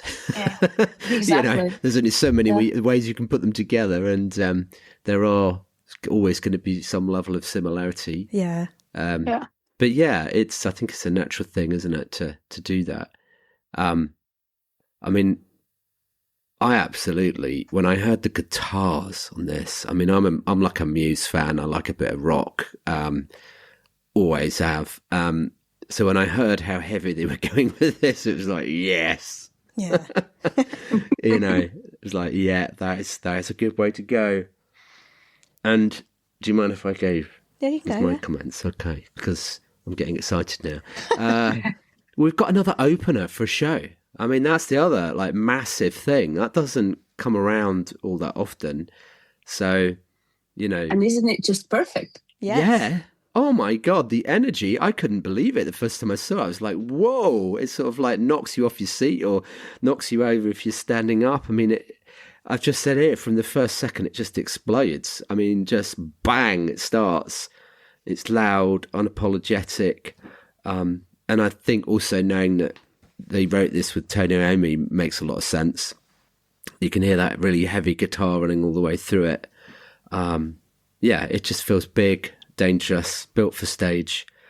It's just a superb opener. I mean, the more I heard it in live, my God, especially in the stadiums. I mean, it was just incredible. It's a big statement. And there's a constant kind of, you were talking about it there, the constant push and pull, like pleasure, damage, fame, shame, confidence, doubt. It works and it works and it works till it don't, and it hurts. That repetition mirrors the theme, something that feels unstoppable, until it's not, you know. Yeah. And then you talked about, or the review talked a little bit about his self-awareness, and you hear that sort of self-awareness creeping in. I'm a disgrace, nobody's perfect. You know, bold one moment and then vulnerable the next. And then the chorus lands, I just want to be your rocket. It's as you said, James, it's such a simple hook, but it really works. What a time to be alive. Feels really defiant and sort of urgent. You know, do something with your life. Don't waste it. It blew me away. It was like, as an opening track, it's just bold and just a little bit reckless. And I said my final point was, it doesn't just creep onto the stage; it kicks the door in. That's nice. I like that. Yeah. I mean, I was just flabbergasted, as you could tell by it. Did you like it as much? Oh, yeah, I absolutely adore it. But am I allowed to talk about the first time we heard it? Yeah, I guess you are, yeah. So, have you signed something, which means you can't say anything? No. So, weirdly, on the 25 tour, when we went to Barcelona, and we had the early entry, they was running a bit late. I can't remember if it was the first or second night, but I presume it was probably the first. So they were still doing the sound check. And normally with early entry, they let you go in and use the toilets and, you know, reline up and all of that to make it sort of leisurely and things for everyone. But because they were doing the sound check, they wouldn't let us in. So everyone's like, oh, but well, you know, we want to go to the toilet before we go to into the actual barrier. So they said, okay, a few people at a time, you can go into the toilets. Well, the time that we went into the toilet, they were playing Rocket in the sound check, and we could hear it. So what was that, 2023 we heard it? So literally, imagine going into the toilet and hearing a new song playing. It was like, what the hell is going on? I had a double take. That was one good week. Yeah, it was. It was like the best week ever. I was like, hang on a minute. What's that? Who's that? Oh, it's Rob. Right. It was insane. Did you realise it was a new song at the time, or did you, when you heard it for the first time, like? Well, it took a while for it to sort of sink in that it was a new song, because I was sort of listening to it going, wow, I must know that. Must have been an old one. And then I was like, no, I don't know that song. And that's Rob singing it. That's not a pre-recorded, because you can kind of tell when sometimes they use his voice to practice too, occasionally, but I could tell he was singing it. Yeah. That was a surprise. Because also on the 25 tour, there had been some set lists shared where it did say Rocket in red as a new song, but it never got played. And so we knew that there was a song called Rocket that existed. Yeah. So when we heard it in the toilet, we were like, that's Rocket. And of course we were in separate toilets because he was in the men's and I was in the women's. Yeah. So I couldn't talk to each other about it. And we didn't tell anybody else? Well, no, we thought... No, because there was a couple of other people in the toilet with us who obviously heard it at the same time. But it was just so lucky that we happened to be in there while they were doing that song. It was insane. So... yeah, I mean, maybe we're getting people into trouble for saying that we heard it then. I want to... I mean, it's hard to remember, but I want to say it wasn't quite as thrashing and fast. Yeah. I want to say it was a little... It wasn't Pocket Rocket style, but I want to say it was just a little slower. I'm sure the tempo sounded a little slower, but maybe it was just my memory, I don't know. Yeah. But what else did you think about Rocket then? So, yeah, just like vibrant, exciting song. I love its energy. And I like how I think it opens with Rob's typewriter at the beginning. Yes, there was a typewriter. Yeah, which is cool. I like that. And I like how the melody kind of fits with the frenetic guitars. So like every third word rhymes or repeats and kind of hits on the beat. So, and I came and I maimed and I don't explain. It's a fame, it's a shame. It's the name of the game. And it just like that sort of repetitive sound. And I think that's what really helps build up this energy at the gigs. Like this repetition, and it's hypnotic and you just want to move. Exactly. Yeah. Singing at that tempo isn't very easy, I wouldn't have thought. No, I mean, you know, when you try and sing along with it, it's pretty hard to sing. Yeah. So, like you say, James, lots of jumping about on stage and doing all these other things as well. It's quite a feat, actually. It's quite a skill. Yeah. So, yeah, I interpreted it as being about his fame and how he deals with it and kind of hates it on one hand, but then loves it on the other. I hurt, but it's worth it. I guess I deserve it. I secretly love it. I can't stop getting off it. And you die or you learn or you're just wasting your turn. I felt like that line was how he always used to be scared of like dying out there, he'd say, when he went on stage with his stage fright. But now he's learnt to deal with it, because otherwise he'd be wasting the opportunities that he's been given with his fame. And I absolutely love the end of the song where they're like, beep, beep, beep, your rocket. Just love it. I just absolutely adore the song. It's brilliant. It was designed for stadiums or big gigs, wasn't it? I mean, it worked well in the long 90s gigs as well, but there was something about hearing it just echo around a stadium that was quite, and to see him descending down and just, all of that. Was with just, the fireworks and smoke and everything. And, it's just perfect. And the dance, the kind of angled dance routine across the stage, that was all really clever. And girls dressed like flags almost. Like, it's really cool. Everyone loving it and really enjoying themselves. I mean, I don't think they've ever done anything that's that technical that involves all of them in an opening. Normally it's him. But yeah, they were all in it. And I think the energy, I said to a few of them when we saw them, that energy came out of all of them. I mean, it's just like, whoa. Isn't it one of the strongholds of this tour in general, that everybody's so involved, from the band to the backing girls to the dancers. It's like, for me, it feels it's almost like this, again, a complete package. Same as the album, so is the tour, so is the whole performance. It's just brilliant. Yeah, totally is. Do we talk about the video then? Yeah, so the video for Rocket came out on the 23rd of May and was directed by Charlie Lightning, who had worked with Rob before on his We Are Not Alone documentary of the Close Encounters tour. They bumped into each other again on a plane, with Rob telling him about his life and new album and suggesting that they should do some stuff together again. The video was Rob's idea to do a flash mob, creating a viral moment of him performing the song in public. It was filmed in London, with Tony Iommi's parts filmed at the Custard Factory in Birmingham. Charlie shot it on 16mm to add texture and give it a 70s punk vibe. The scenes were filmed quickly, with Rob getting out of the car at each location, filming people's reaction to him, and then back into the car almost before everyone realised it was him. Kim Gavin, the tour's creative director, was involved, and they said they wanted to recreate the energy of the tour opener. Should we come to you, Matt? What do you reckon of the video?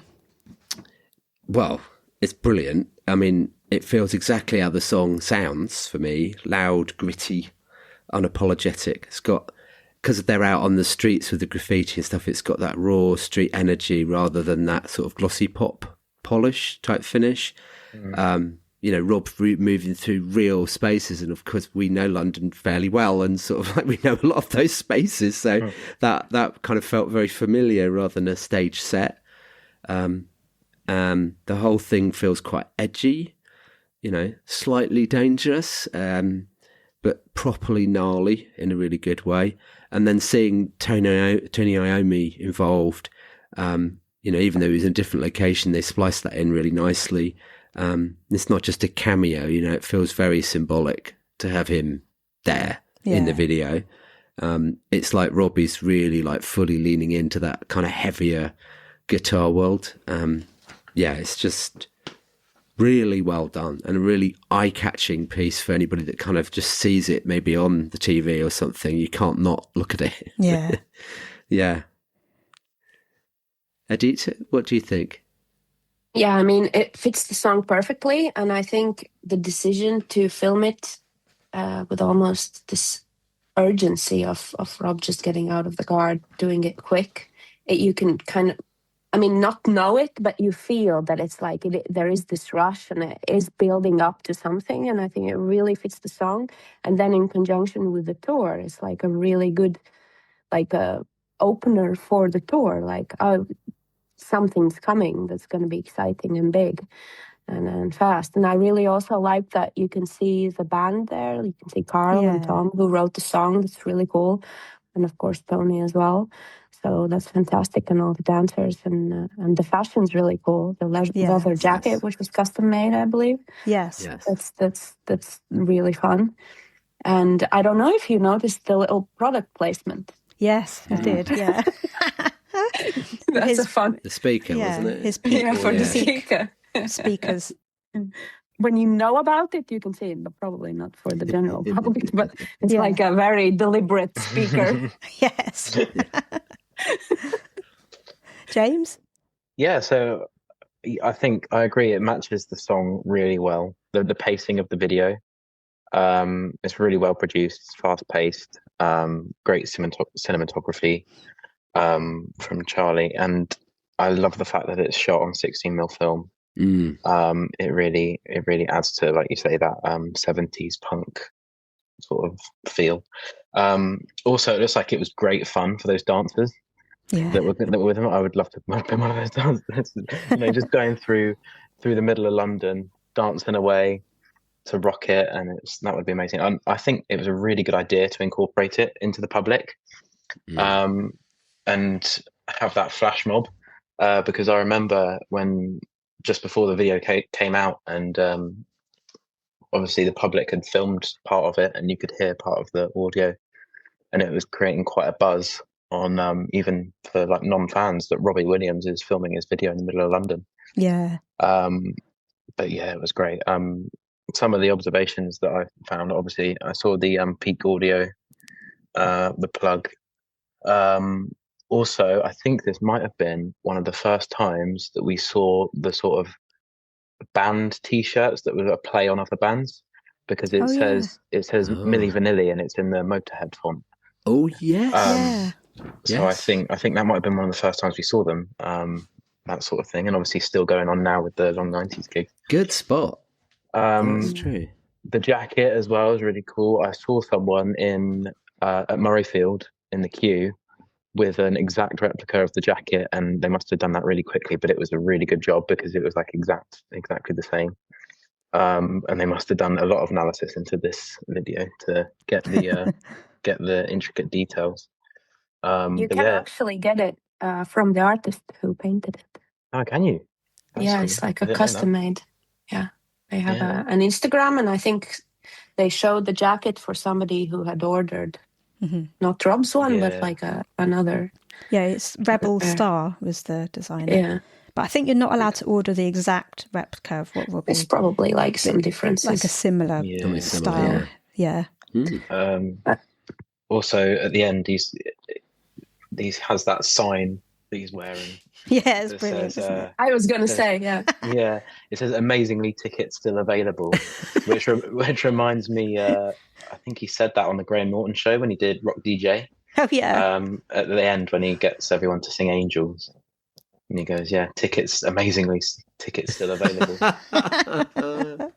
I don't know if it's deliberate or not, the choice to wear the posters, but I really like the kind of like the humor in it, because the whole video is like, I'm the star, this is my flash mob, this is like big, this is going to be epic, and in the end I'm going to wear these posters and walk around and be quite humble.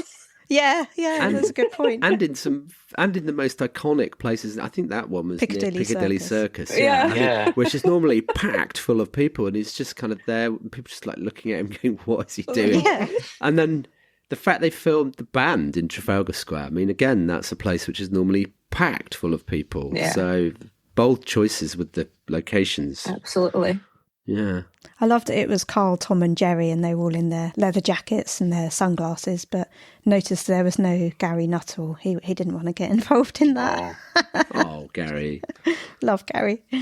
And I loved how right at the end when he's like in Piccadilly Circus, there's that one girl that goes up to him and high fives him, but everyone else is just kind of looking at him oblivious. You can see his security guard is still right there though. He's right there, keeping an eye on well things. protected. Yeah. And there's a shot of Leo at one point. Yes. Yeah. Because he looks totally cool and fits in with the vibe of the video. Yeah, with the tattoos and everything. Yeah. On that point, didn't someone send us the advert that I saw the advert somewhere? What advert? Well, the advert for the extras to be in the video. Oh, Someone posted Hayley, Someone showed that. it to us. Yeah. And I can't remember James, you'd have got in, definitely. Yeah. You know, they were looking for young, trendy people. Edita, you're young and trendy as well, right? Yeah. You'd have also got in. We wouldn't have got in. It was said something like, we're looking for cool, trendy, edgy, something. There was a lot of adjectives about what you had to be. With body art. I think it said body art, if possible. Yeah. There was all sorts of things on there, like they wanted cool people, basically. Yeah. And they did achieve that. Yeah. No, I love how he still looked really cool, even surrounded by all these like young, cool people. He still looked cool. Yeah, it worked, yeah. Yeah, he still got it. I think the behind the scenes video is pretty cool as well. Yes. I think that was released just after. But I thought it might be part of the new documentary, which is yet to come out. Some of that might be part of it. Yeah. Yeah. I kind of want to think that when he was wandering around London, he just walked into a shop and bought a Mars bar or something. Yeah. Yeah, right. I reckon it's the kind of thing he would do.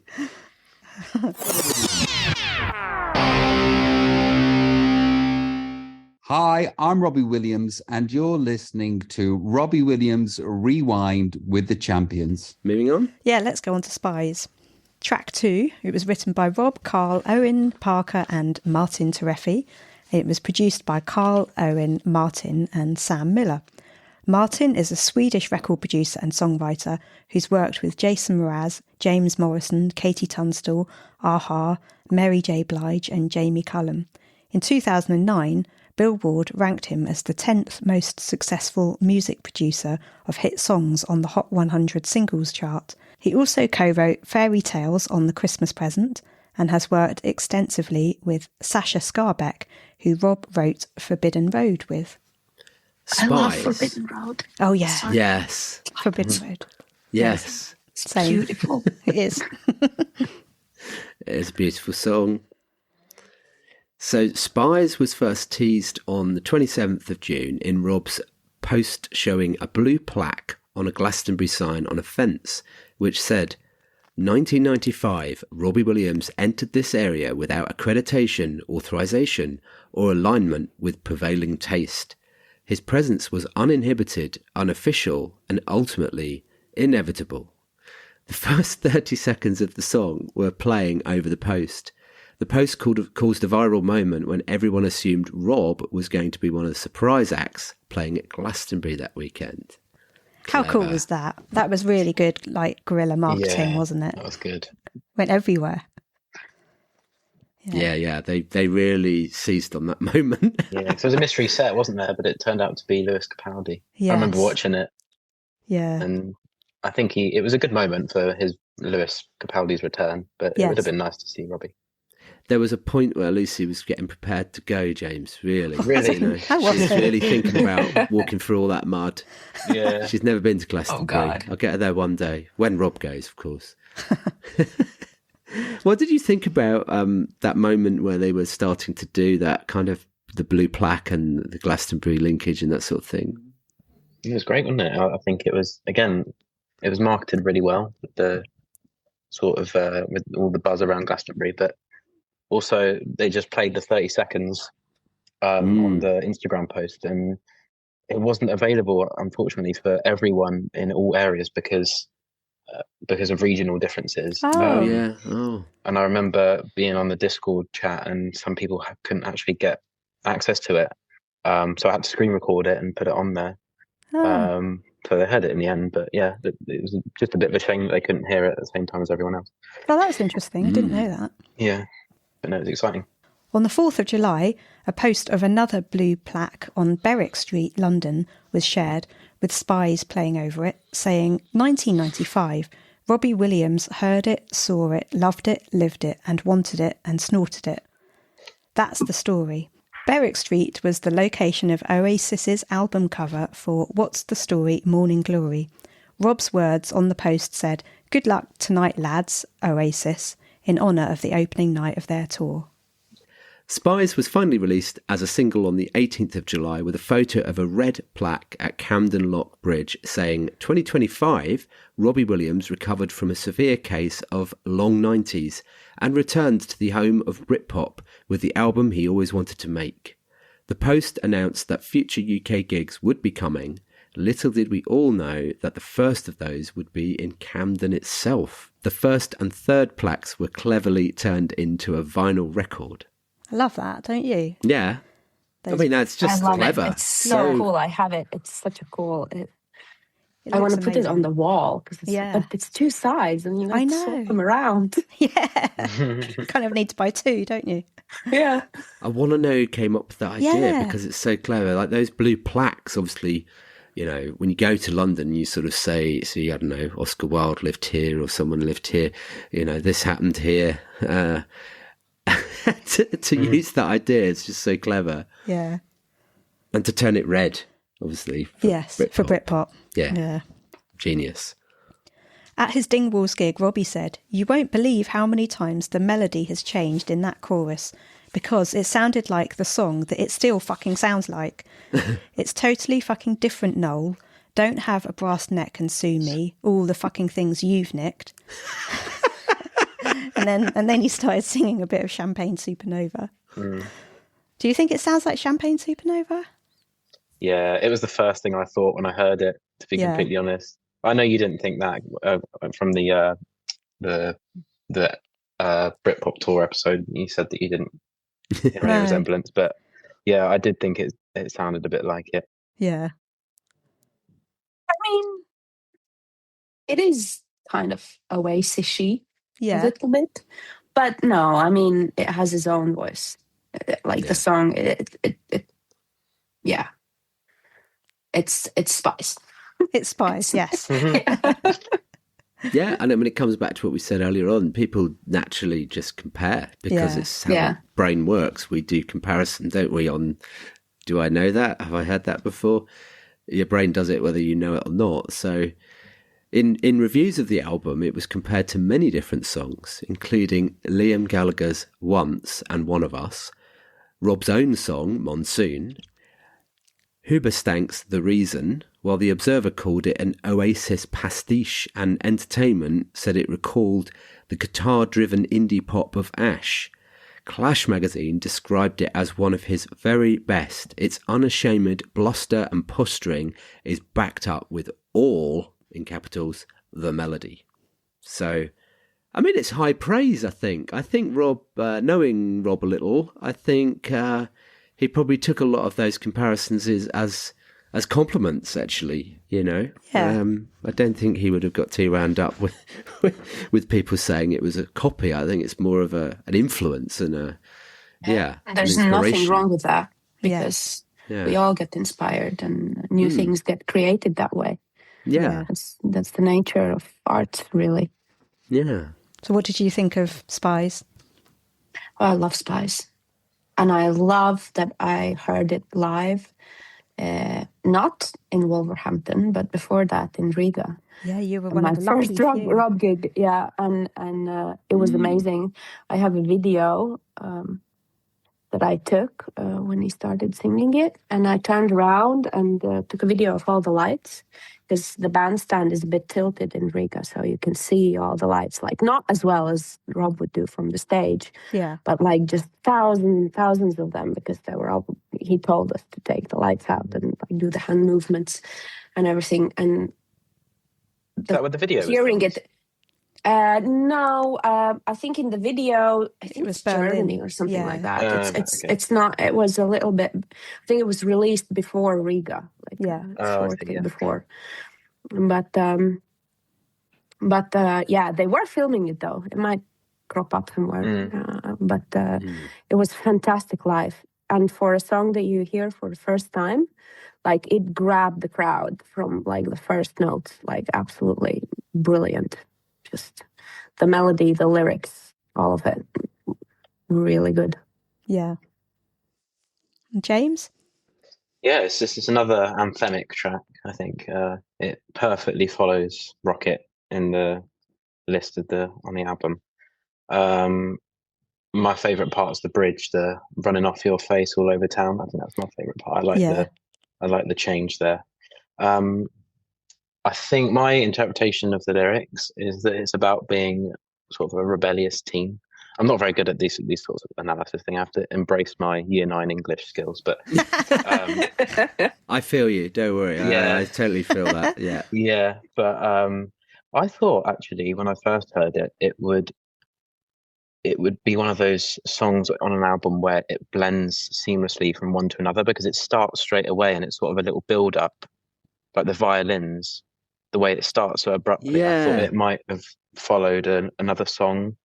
It didn't, but yeah, I thought it might have been one of those.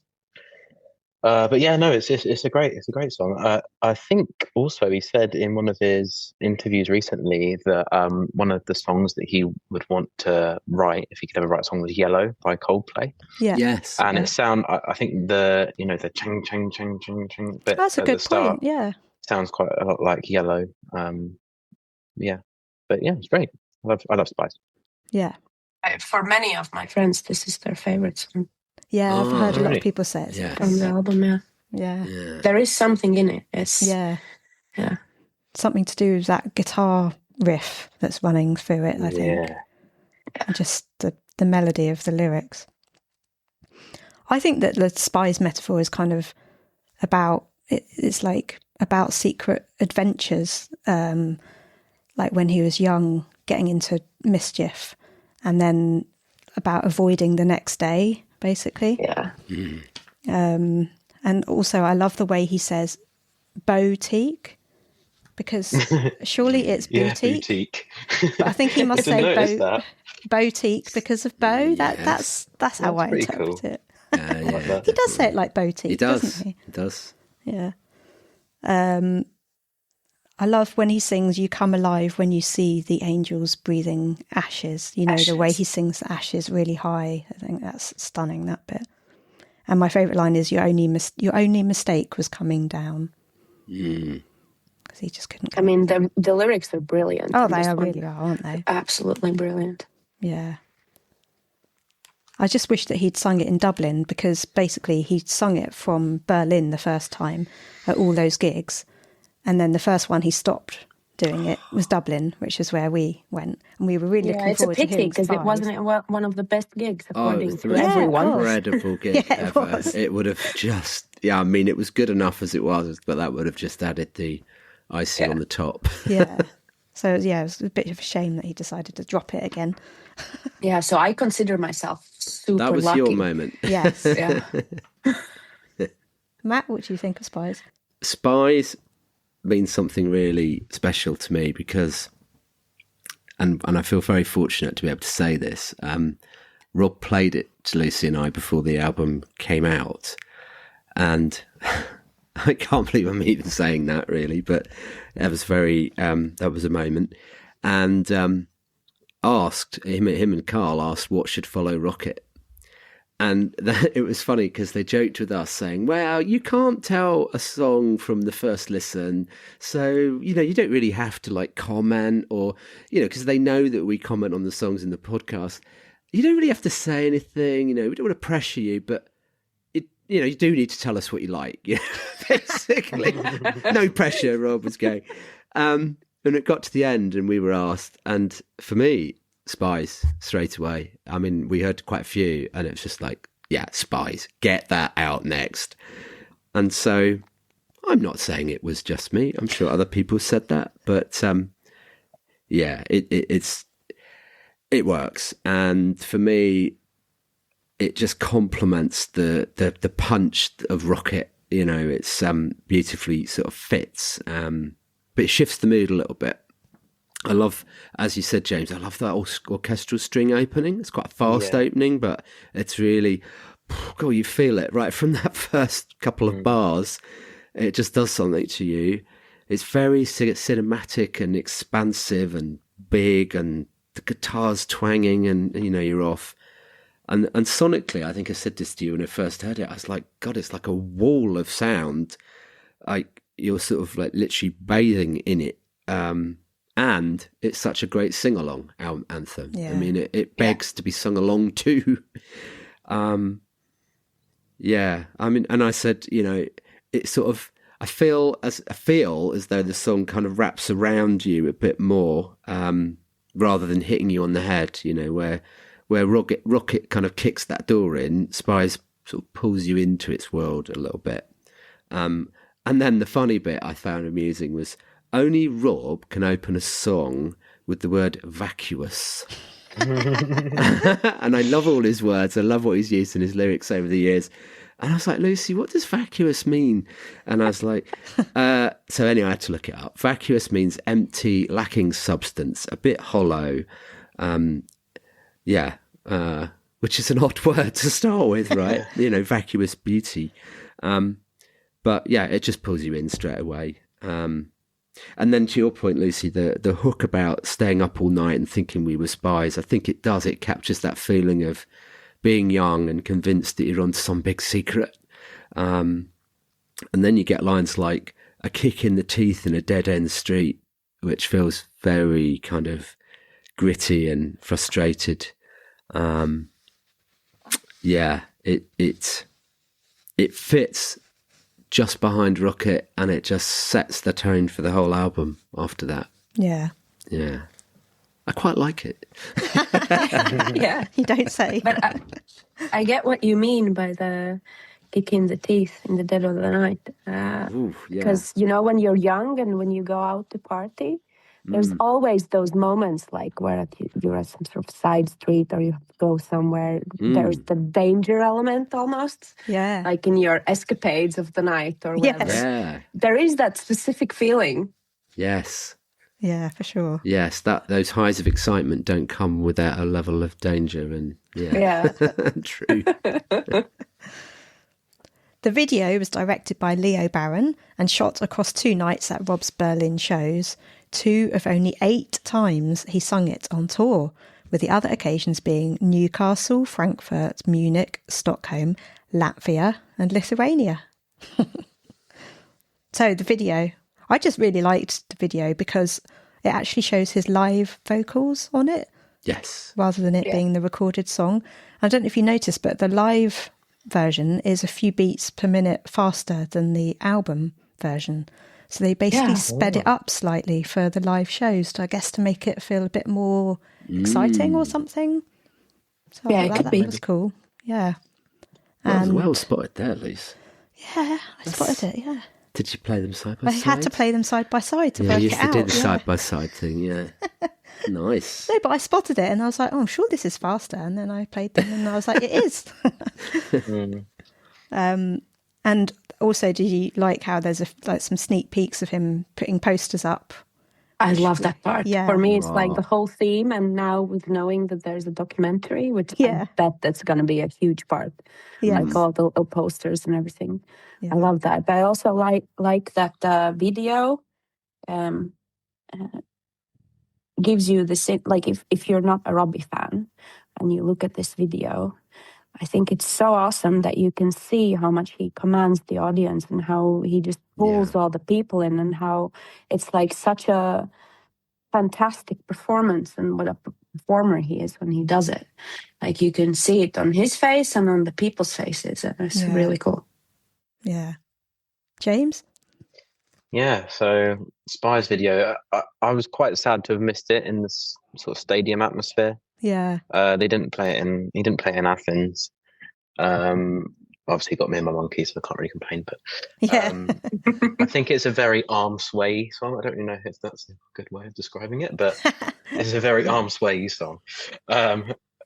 Also, yeah, you can see that arm swaying in the video from everyone. I know that when he first played it, he got the audience to participate, like you said, Edite. But I think it's natural to arm sway.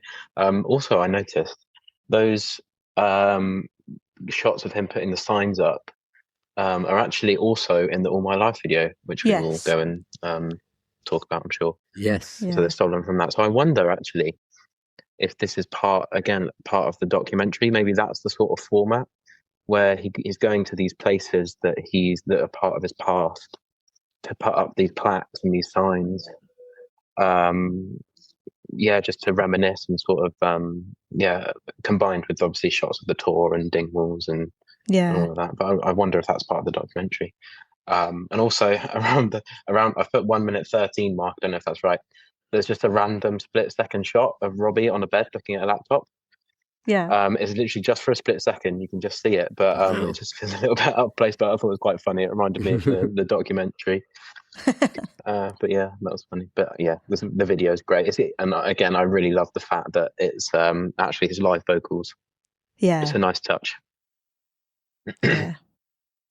I do hope that there's a little bit of the Vloggy Williams vibe to the documentary, because I really like that insight of the behind the scenes of the touring. That's really cool. Hope so and it too. involves more of the band and the dancers and everybody who's behind the whole production. Well, talking about Vloggy Williams, obviously this was a great video from the lovely Leo Barron, who we have the fortune to know. Brilliant. Just it really captures the energy and the joy of the live shows, as you said. You can feel the crowd and the momentum all the way through it. There's something, they capture this sense of energy that it brings. And there's something about seeing this song live that makes it feel even bigger. You know, that rich wall of sound I was talking to just really comes to life on the stage. I think it feels kind of alive and not overproduced. It suits it really well. As Lucy said, I love that little moment with the signs, especially drugs ruin your sex life. That brings that classic Robbie cheekiness into it. It's playful and slightly mischievous, but doesn't shift away from the power of the performance that's there. I think it's just, again, it's a lovely balance. There's always a contrast with Rob, one and then the other. I think we've talked about that on the podcast before. It's big and it's anthemic, but it's got his wink of personality running all the way through it. I'm pleased that they documented it somehow in a video. They got a video. Deserved one. And well done to Leo. Yes. Okay, let's talk about Pretty Face. Pretty Face was written by Rob, Carl, Owen, Tom and David Paul Taylor. It was produced by Carl, Tom and Owen. It started out as a rock song that bandmates Tom, Carl and singer David Paul Taylor were working on for their rock group King Herd. Rob loved the song they had so far come up with, so Owen, Carl, Rob and Tom got together and completed it, taking it away from the alternative rock and making it lean more towards Britpop in its production. Pretty Face became the fourth single released on 10th of October, the day the album was initially due to come out. 1 minute of it was first shared on Rob's socials as an acoustic version a few days before release. Rob performed it on Graham Norton that week. It reached number 14 in the singles downloads chart and number 17 in the singles sales chart, which tracks physical and paid download singles in the UK. NME said, "It opens with an Elastica and Republica energy before a simple but oh so Robbie everyman chorus. The Irish Times also suggested it was an Elastica pastiche, which lifts its guitar line from Connection." Rob told the Dingwalls crowd that it's about Ida. "I get starstruck looking at the beauty of my wife. This song is about her, and my favourite line is the one which says, 'And the biggest prize is what's behind those eyes.' And it's true, she may be pretty as fuck, but she is smart as fuck too." So Edith, that's would my you like to favorite line as well. I love the last two lines is what makes the song. Yes, I agree. I think. And I think makes the story, because, in life and in love, first you get the looks and so on, and then you get to what's behind the looks, and that's then the whole package. So it's a really, really cool. I love this song, and it's so happy and just so catchy, and you just want to sing along to it. It's a really good one. But I also really like the Graham Norton performance, because that was not only really catchy but really funny. It was just so good. Love this song. James? It's another great song with great guitars, as the last two have been. I think this one sounds very Britpoppy, typically Britpoppy. And I can hear quite a bit of Oasis isms in it. So the bit where it goes, I'm in love, I'm in love, I'm in love with you. The sort of you is very Liam Gallagher. Yeah. I think. And also the hello. That's very yeah. Britpop-y as well. Or that ending as well, where it starts from the hello bit. That's quite unique, I think. It doesn't end on the chorus, and obviously it ends with that very powerful line, "What's behind those eyes?" It almost has an outro, and I love that. I think it's great. And I think he performed it really, really well on Graham Norton. I think that was great. I would have loved to have been there to see that. But the way that, it starts in the red chair and then he goes out into the audience, it's a lot different to the sort of performances you see on Graham Norton. And I think it was, it was great. I loved it. Yeah. It's a great song. I love Pretty Face. It's, very nice. Do you want to tell us about Pretty Face? Yeah. So, thinking back to when Rob first played it to us, my first reaction was like, oh, this is quite Oasis. And especially like you, James, the hello bit. I was like, oh, wow, that's very Oasis. But actually, when you think about it, it was Nirvana that kind of did that first. Oh, was it? Yeah. And Oasis were copying Nirvana, I would say. So, yeah. I suspect the Beatles did a song called Hello, so they did it first. So it just came to me. Yeah, well, even not quite the same way. And take that. How many songs about hello can you have? But yeah, the way he sings that is quite Liam-esque, and that was my first reaction. That this is quite Oasis-y.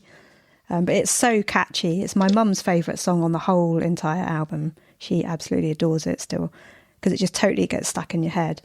And when it first starts, it sounds very much like Blur's Song 2, don't you think? Yeah, I know what you mean. Yeah. But then it's nothing like that as it carries on. Yeah. And I love the line, "You're the reason why I'm the man I am today." Just beautiful. Nice. It's It's just so lovely. Brings a tear to your eye. It does. I think that this song got the biggest reaction in the room at the listening party. Immediately everyone was like, oh wow, like nodding their heads and like just absolutely loving it. And apart from Selfish Disco, that got a big reaction as well. But yeah, just totally adore it. And what I also love is that the band did the studio recording. So with Carl on drums, Tom, Jerry, Gary and Owen on guitars, Owen on programming, and Owen, his wife Emily, Carl, Tom, Owen and Gary on backing vocals. So just basically just Robbie's band, no one else. I just love that. Yes. And the performance with him on Graham Norton, I loved how that they had that session guitarist Rosie. It added a nice touch, didn't it, having her at the beginning. And then when he sings Julia's Banana Bread. So funny. And kissing Graham Norton as well, sitting on his lap. Oh, it's so good. Yeah, it's just brilliant, isn't it?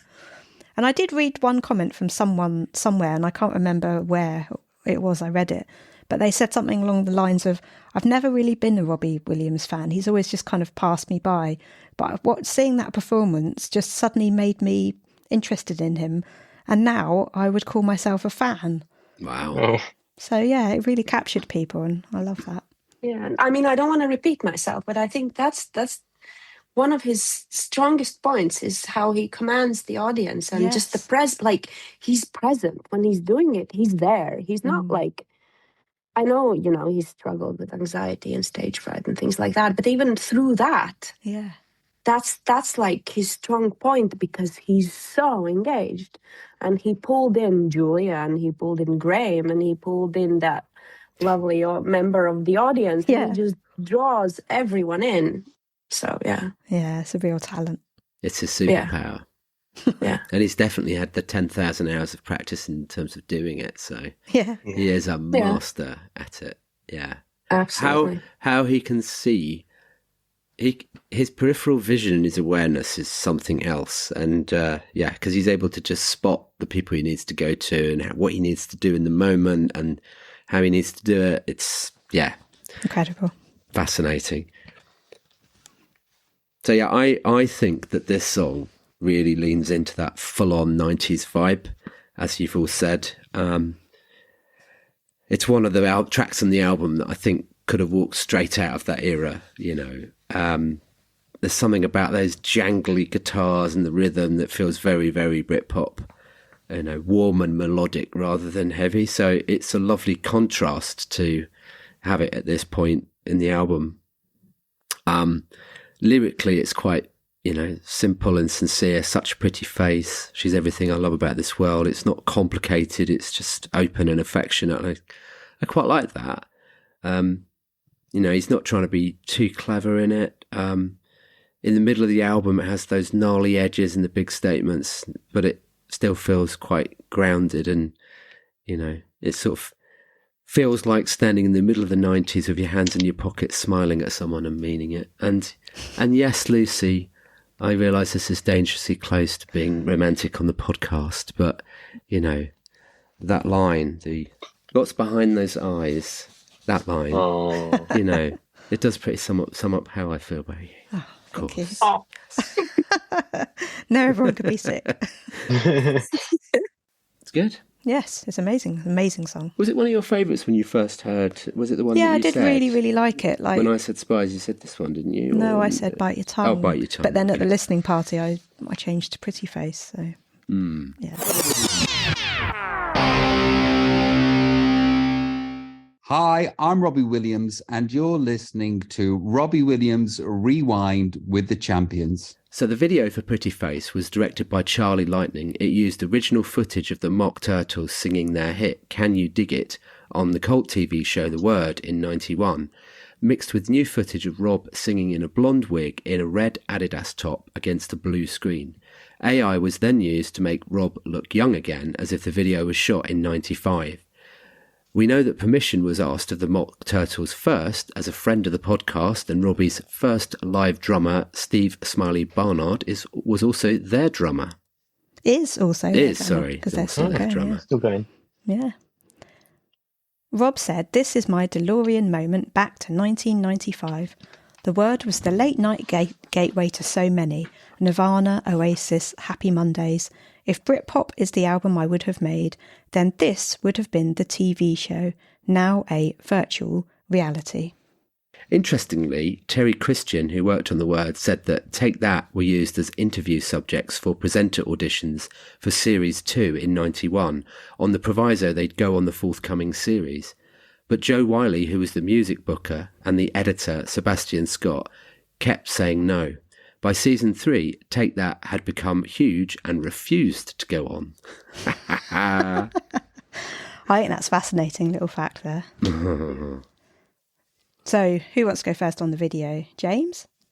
Yeah, sure. I'm going to be honest, I wasn't a massive fan of the video when it first came out. Okay. And the reason for that, I think it was released after the Human video, which is sort of the visualizer, which uses AI. Mm-hmm. And I just thought that, to be honest, I thought initially it was completely AI. I didn't realize it had it was actually filmed in a studio and directed. I saw that it was done by a VFX company called AIST, which is their slogan is AI storytelling. So I just thought it was completely AI, but I gained a little bit more respect for it when I saw those sort of behind the scenes photos of Rob in a blonde wig and in front of a blue screen. The only thing is, it still looks a little bit. His movements look a little bit robotic, like almost like not real, like a bit like Uncanny Valley sort of thing. Yeah. Like the way that he says. Sorry. Can I interrupt you there? Yeah, sure, go for it. I think it's deliberate. I do as well. Yeah. And because I also like AI is a bit, because I'm an artist, very I'm a against bit it, iffy about, not against. Okay. I would say against, but there's uses for it, but just depends the level. Yeah. And where you take your information from, kind of. But I think the fact that, for example, the mouth doesn't match the words and it's a bit choppy, I think if you think back to those times on TV and like Top of the Pops or things like that, they weren't allowed to sing live ever, I don't think. And you had to lip sync all the time. Mm-hmm. So like if you look at those videos from that era, they're all a bit choppy and weird. And I think it's a really deliberate choice to put it out like that. Like to just take you back to those times. Yeah. Yeah. I mean, the original video, the Can You Dig It performance, Yeah. if you look at it on YouTube, I think it's really low quality. I don't know if that's the original quality, but yeah, I can imagine it was quite difficult because the Pretty Face video is actually a lot better quality, even though it's still, like you say, choppy. And I do agree that I think it's deliberate to sort of bring it back to that time. But yeah, I think I was still a little bit skeptical because we just had human. I mean, that makes sense that it's AI generated because that's what it's about. But yeah, I just thought initially, I thought it could have been done more authentically. But yeah, I love it still. It's great. The original songs also, I listened to it just before the podcast. It's actually quite a good song. Yeah, it is. And I didn't know that. Is it Smiley? Did you say it was Smiley? Yeah. Yeah. I didn't know he was the drummer for that band as well. So that's but he's not in. Yeah, he's not in that video because he joined after that song. Yeah. So I see. Okay. It would have been funny if he'd been in the band then. Yeah. I'd also not heard of the word before. Pretty Face. I just wasn't familiar with it, but I did a little bit of reading up on it, and it seems like quite an interesting format. That I think initially it was at a 6 p.m. time slot, and then it moved to sort of 8 p.m., 9 p.m. because people were being so controversial on it, and it was just an open format for anything to do for people to do anything.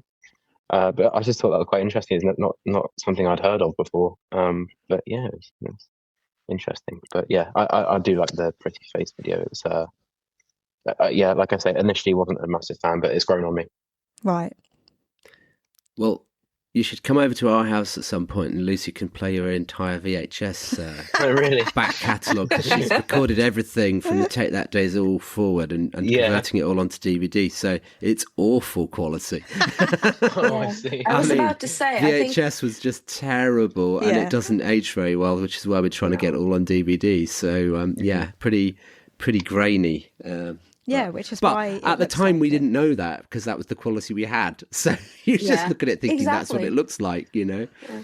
Weird to think about that actually, but I think that's why perhaps like for me and for you, Lucy and Matt, it's a bit easier to accept this video because my TV was like that. Yeah. I remember those. I remember the grain and the shitty sound the tracking on the VHS. Yeah, like the fuzz going along the bottom. Just it bad. Actually was like that. Yes. Which is insane. That nowadays everything is so clear and sharp and like you can look at somebody's face on your massive 16-inch TV, like and count their zits. Sorry. Yeah. But you can. So do you like the video? Yeah, I love it. I like for me it really brings back those times and I completely understand the vibe and it matches the song perfectly. And and the moves and the fashion and like the dancing is really on point. Yeah, I love it. I really love this video. It just makes me smile. Rob is enjoying stepping back into that era rather than just ticking the nostalgic box. Was he ever on the word? No. See, I think there's also a bit of him that would have wanted to be on the word. Yeah. I love the fact that you looked into it, James. It must have been weird looking at it, not knowing, because it was at the time. That's why it had to be moved. It was one of the most controversial programs of the 4 channels that we had, or 5 channels. Channel 4 was known for being like really edgy and pushing the boundaries and doing that kind of thing. But they probably received the most amount of complaints they'd ever had, I think, because so many ludicrous things happened on that show. Yeah. But it became like a massive institution. And it was, it started off small, but then it was very cool to be on it. So I reckon there's a bit of him that would have liked to have been on it and, done something stupid on it. But yeah, it just feels good, and I think it works really well with the song. I used to love the outrageousness of that show. I mean, it was just, it would never be allowed in today's day and age. It's just not appropriate, We are all too sensitive. Yeah, it's true. Yeah. Anyway, Lucy, what do you think about it? I love the video. I think I must have watched it 5 times in a row when it first came out. I couldn't stop looking at it. And I think they actually did quite a good job on the AI on Rob and making him look younger. But then, as you say, purposefully it not looking quite right because it was 1995 and our TVs were not very good. And I thought he did a really good job of being young Rob, the way he moved. And it almost looked like he was probably a bit high in the way he moved as well. Do you know what I mean? Because that's how he probably would have been in 95. And if you watch the Mock Turtles original clip, you see that actually the bits they used in Robbie's video, didn't make up much of it, and they just kept repeating them over and over. Yeah. And you kind of don't But that's realise actually that. the style that, Yeah. like, if you look at the old videos, that's what they did. It's like the same, I suppose, technologically you couldn't move the cameras as much. So it was always like one angle or the other angle, sort of. Yeah. Yeah. That's brilliant. I love that. It's so clever. It really is. Really clever. Yeah. And I think it's just perfect. And it received something like 1.6 million views on YouTube in its first 2 days, which was just great promo for Robbie and the album, and just really clever marketing, I think, to do it in that way. And weirdly, there's no lyric video for Pretty Face. Really? Yeah. So, because this one's not a lyric video, and then when they did the lyric videos for the new songs when the album came out, still wasn't one for Pretty Face. Interesting. Yeah. I thought that was a bit random. Do you think all those views on YouTube for the video from like a nostalgia point of view? Do you think a lot of people Yeah, I do. Yeah, I think so. Yeah. People were intrigued about, because also they shared it on Enemy, so people were going on and looking and saying, oh, this sounds interesting, going to watch that. Yeah, I reckon you're right, James. I reckon it got a pull from all sorts of different areas. Yeah. So shall we move on to Bite Your Tongue? Yeah.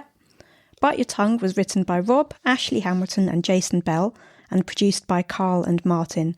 Rob co-wrote Come Undone with Ashley Hamilton, and as Rob mentioned in our interview with him, he met Ashley at an AA meeting in LA and has written with him on and off over the years.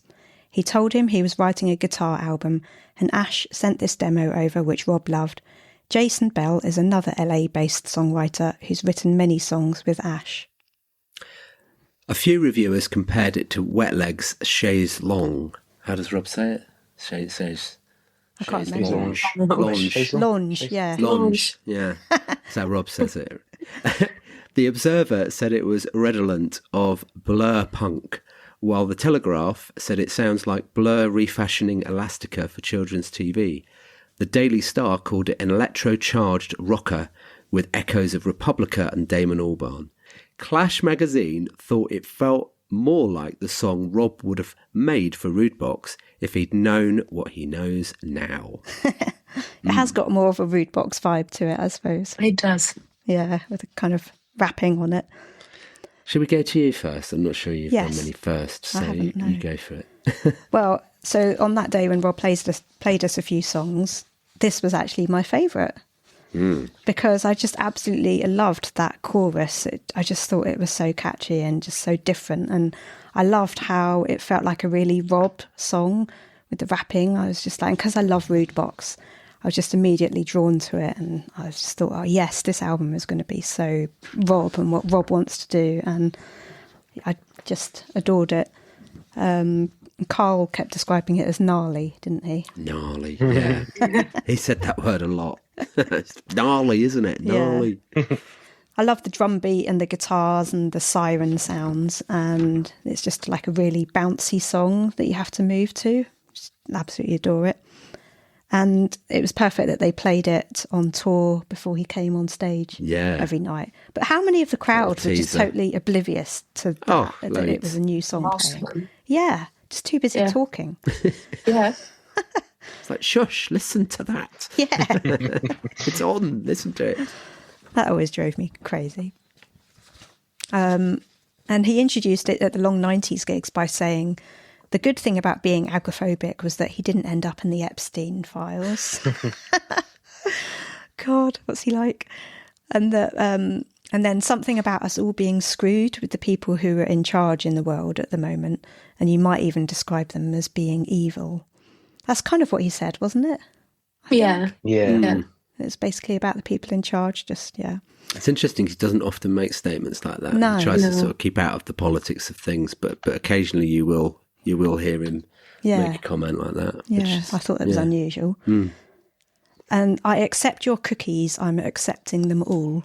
So recently, when Rob did a comment section cup, which he didn't stick with, and he asked for things that are like the most mundane but annoying things to deal with, I actually suggested having to click accept cookies on every bloody website that you go on, 'cause it really winds me up. Yeah. So I like that he's got that line in a song. Yeah. Wham bam, ain't it a scam? Afghanistan and Vietnam. I accept your battery tactics, plasticine and plastics. It's just Love crazy. it. It's so good. It's so good, isn't it? It's like, I don't know what to say. It's like resignation to the scams going on, and what can we do about it though? Like, it's just apathy in the world, but you know, what the hell is going on in the world basically? And my favourite bit is when he does the little laugh. Yeah, it's so good. I love that they put that in there. Yeah. I just picked up on that when we first heard it as well. I was like, oh my God, this is just brilliant. Yeah, we were like, so we said to each other, do you think he just laughed in the recording, in the vocal booth, and they kept it in? He did it in the live shows as well. He did as well, Yeah. Just got it right in the right place. It's cool. Yeah. And then Duran Duran and Sahan. Like, how random is that?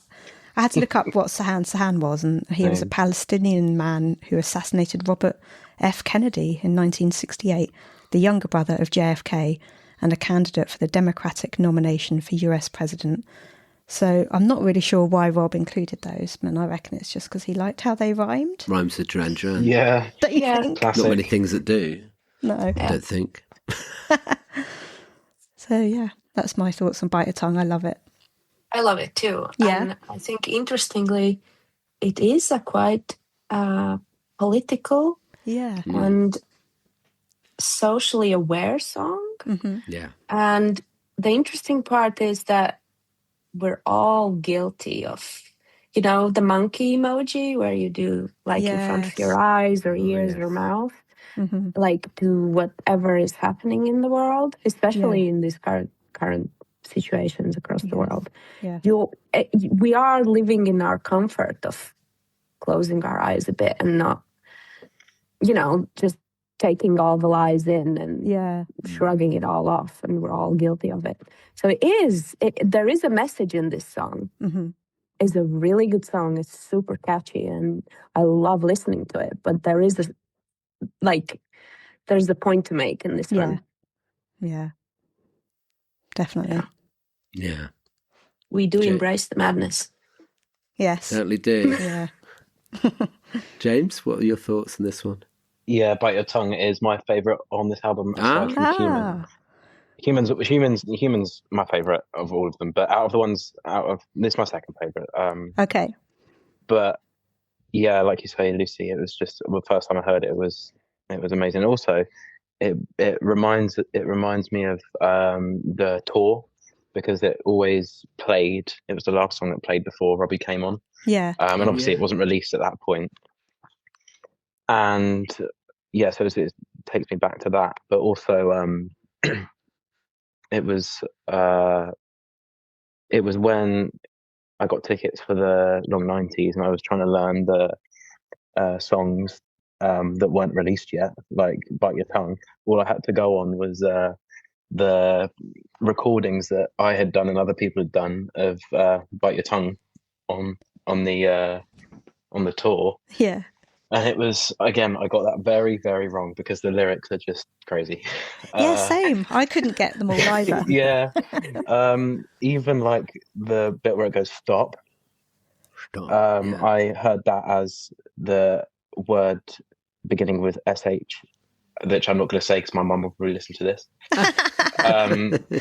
Okay. But yeah, I heard that. There was loads of others which I just got completely wrong. But yeah, it's a great song. I love it. I did hear the Wet Leg inspiration, which they are a Isle of Wight band as well. Oh yes, home And yeah, it reminded me of. I reckon Rob likes Wet Leg because he performed Shay's Dong on the Radio 1 Live Lounge, which I thought was great. That was and it was a great way to get Candy onto Radio 1 as well. Yeah. Again. It also, on the Long 90s tour, I thought it sounded a lot heavier, like rockier. Like sort of the drum beats in the quiet bit just before the chorus. Yeah. It was very like heavy, and I really liked that. It's my girlfriend's favorite song as well on the album. And she loved it live. She said it sounded really a lot better live as well. Yeah. I think it's about today's like sort of confusing way of living, like societal standards, the internet, the lies of bureaucracy, like you say, political, which is rare. We don't usually see that from Rob. No. Yeah. Also, another thing that I didn't really understand is Lauren Bacall. I didn't know who that was. Oh yeah, I heard the name, but I had to look her up as well. Yeah, and it's a confusing reference. I don't really understand why her name comes up, but I did a little bit of looking into it, and she's very outward in her liberal beliefs, and I thought that could be some kind. It's the only link I could get. Right. You know, going along with the sort of bureaucracy, political theme. When she was an actress, I think. Yes. And yeah, Saran, I didn't know who that was either. To look that up, still not really understanding a lot of the lyrics, but it doesn't faze me. I love the song so much; it's great. Yeah, I agree with everything everyone said. I think it's properly bold. I like the way it doesn't like try and smooth itself out. It just leans into the chaos, and there's something kind of restless about it, almost twitchy, and it's deliberately poking at the world rather than sitting comfortably in it. And I completely agree with Lucy. It gives me Rude Box vibes. And I mean that in a like really positive way. It's slightly off center. You know, it's that sort of genre bending energy where Rob just does what he wants. Yeah. You know? You're right, Lucy, about that drum beat and that semi-rapping delivery. It just bounces along, but underneath that bounce, there's quite a lot being said, you know. The repeated "I accept" lines almost feel sort of sarcastic to me, like, you know, to your point, Aditi, we're all sort of swallowing things that we know are ridiculous, from cookies to politics to full-blown global madness. And then that hook, you've accepted that I'm lying, but it's a lie that you like. You got to bite your tongue. It feels quite very now, you know. It's about knowing that something's off, but choosing not to say it out loud. And I do wonder whether there is a Robbie angle in. Well, there definitely is. Knowing him, you know, there's always a relation back to him being in the world he's in. There must be times where you have to hold things back, where you know you can, you know more than you can say.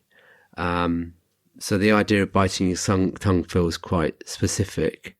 And actually, the more I think about this album, the more I think there is a bit of a statement in it. The more we talk about it, the more there is more of a bit of a pointing towards what's going on in the world, like with AI and with this, and actually probably if we look at some of the others as well. So I think he's being a bit bolder in his songwriting in that way, and works. You know? Yeah, absolutely. I agree. Yeah. Right. Cocky. Yeah. Cocky was written by Rob, Carl Owen and Gaz Coombs from Supergrass. It was produced by Carl and Martin. Rob told us it was written in Germany before Gaz supported him on tour. Rob told us that Gaz is a lovely man and incredibly gifted. Supergrass, if they'd wanted to, could have been the biggest band in the world if they'd put 2 feet right into it. And I don't use this word as I find it pretentious, but I can with this. The craft in those songs is superior. And when he said he was up for writing with me, there was a very happy member of Take That in my head. That was lovely when he said that. Yeah. At Dingwalls, Rob introduced it by comparing the lyric, I made you want to tell your mum and dad that I'm the greatest lay you ever had, to the greatest opening line of an album ever, which was on intensive care. Here I stand victorious, the only man who made you come. And it was also the first lyric he mentioned when we asked him his favourite lyric on the album. Yes. It's brilliant. It is, isn't it? Makes me smile every time. It's so funny. He said it with such a smirk on his face as well when he said that was his favourite line. It's like, brilliant. The Daily Star said, the DNA of Supergrass star Gaz Coombs is all over this swaggering 70s glam rocker that sounds a bit like the Sweets' classic blockbuster. Rolling Stone said it had a guitar line which doesn't sound a million miles away from Depeche Mode's Personal Jesus. Entertainment Focus said Williams channels Oasis, doing a very good Liam Gallagher impression as he elongates his vowels as a bouncy beat provides a suitable backing. I can imagine this one being a big hit live thanks to its sing-along chorus. Matt, what do you think of Cocky?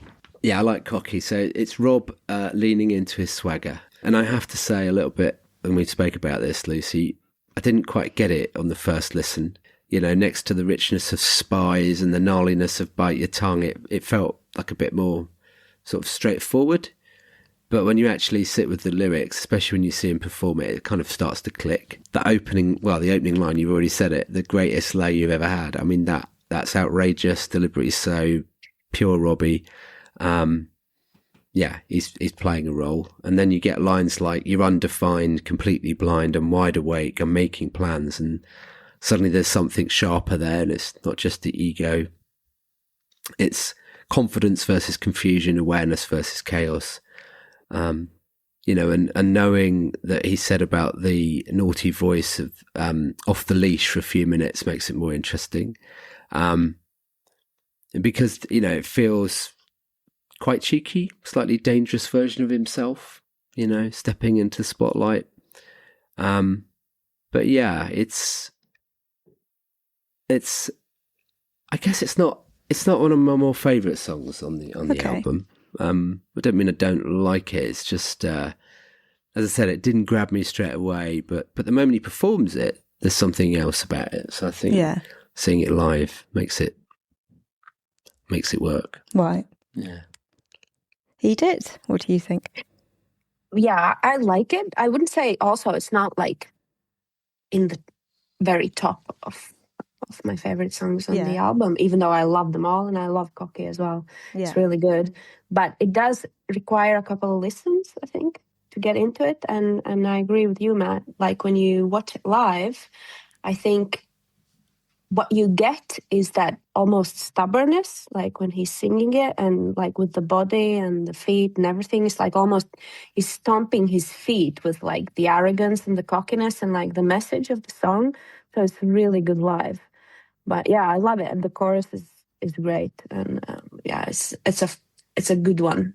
But it does require a couple of listens for you to get into it. Yeah. And James? Yeah, so I'm not actually that big of a Supergrass fan. I hadn't heard any of their. I think I heard one of them. All Right, I think. Is it All Right? Yeah, that's the classic. All Right. They were actually at the Isle of Wight Festival last year, I think, as well. I didn't hear them, but my friends really enjoyed Supergrass. But I think I might look into them because I really love this song. It's really good. It has a really catchy chorus, I think, and I think it was even better live on the Long 90s tour. And I think what he said something about in Glasgow. I don't know if he said it on the rest of the tour. But he said about having two sort of Robbies on his shoulder. Yeah. One being the sort of person that sings Pretty Face and the other being the arrogant one. And he's going to let that arrogant one out for this song. And he just sounded like it looked like he was having such a great time singing Cocky. And yeah, it was really catchy and I loved it. It was a very bouncy song, very bounce. I was wondering actually who it could be about, if it was about someone. I think I honestly don't think he's not writing it now in an arrogant way. I think it's a little bit of satire, but Yeah, I was just trying to think about who it could be. Maybe towards someone that's tried to leech off his career and his fame, or maybe one of his like old managers. He had quite a few managers, I think, before sort of Life Through a Lens. Yeah. It could be about one of those. But also the line, "I'm the greatest slave you've ever had," because I'm sure he said a lot of times that he's straight. It could be about a girl. But then again, the line before that is, "I made you want to tell your mum and dad." So the lay didn't necessarily happen. So it could be about a guy. So who knows? I think that's up for interpretation. But yeah, no, I think I love Cocky so much. It's great. Yeah. Well, when I first heard it at the listening party, I was kind of like not as keen on it because we'd just heard Spies and Pretty Face and Bite Your Tongue, and Yes. I loved those so much. When different. they played this, I was like, oh, it's nice, but I prefer those other songs. But then when we heard him sing it at Dingwalls, I was like, oh, actually, I quite like this song. I really like that chorus, and then from then, it's grown on me, and I like it a lot more. Also, I don't know whether maybe the production changed slightly from what we first heard to I think it might what have it done, became. actually. Maybe? I think it might have done. I don't know. Yeah. But I just thought that it grabbed me more when I heard it.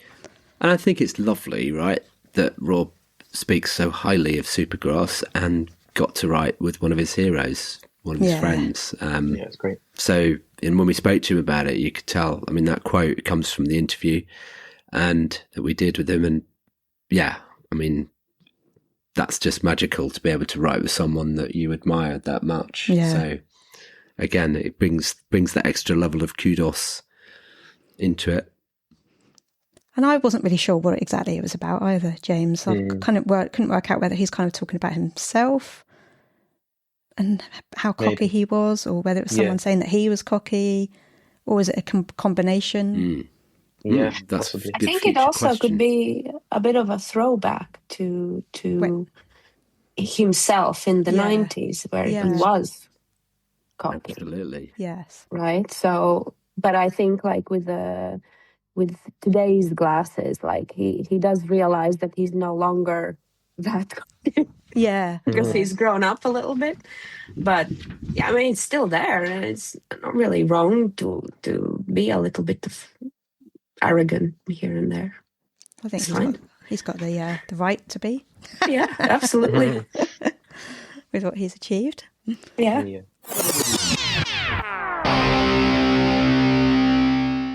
Hi, I'm Robbie Williams, and you're listening to Robbie Williams Rewind with the Champions. So, should we talk about All My Life? Mm-hmm. All My Life became the 5th single released on 16th of January 2026, the day the album Surprise dropped. Written by Rob, Freddie Wexler and Elia Heifetz. It was produced by Carl, Owen and Freddie. Rob co-wrote Forbidden Road with Freddie, while Elia has written many songs with Freddie. It hit number 11 on the worldwide iTunes chart, number 44 on the UK singles downloads chart, and number 50 on the UK singles sales chart.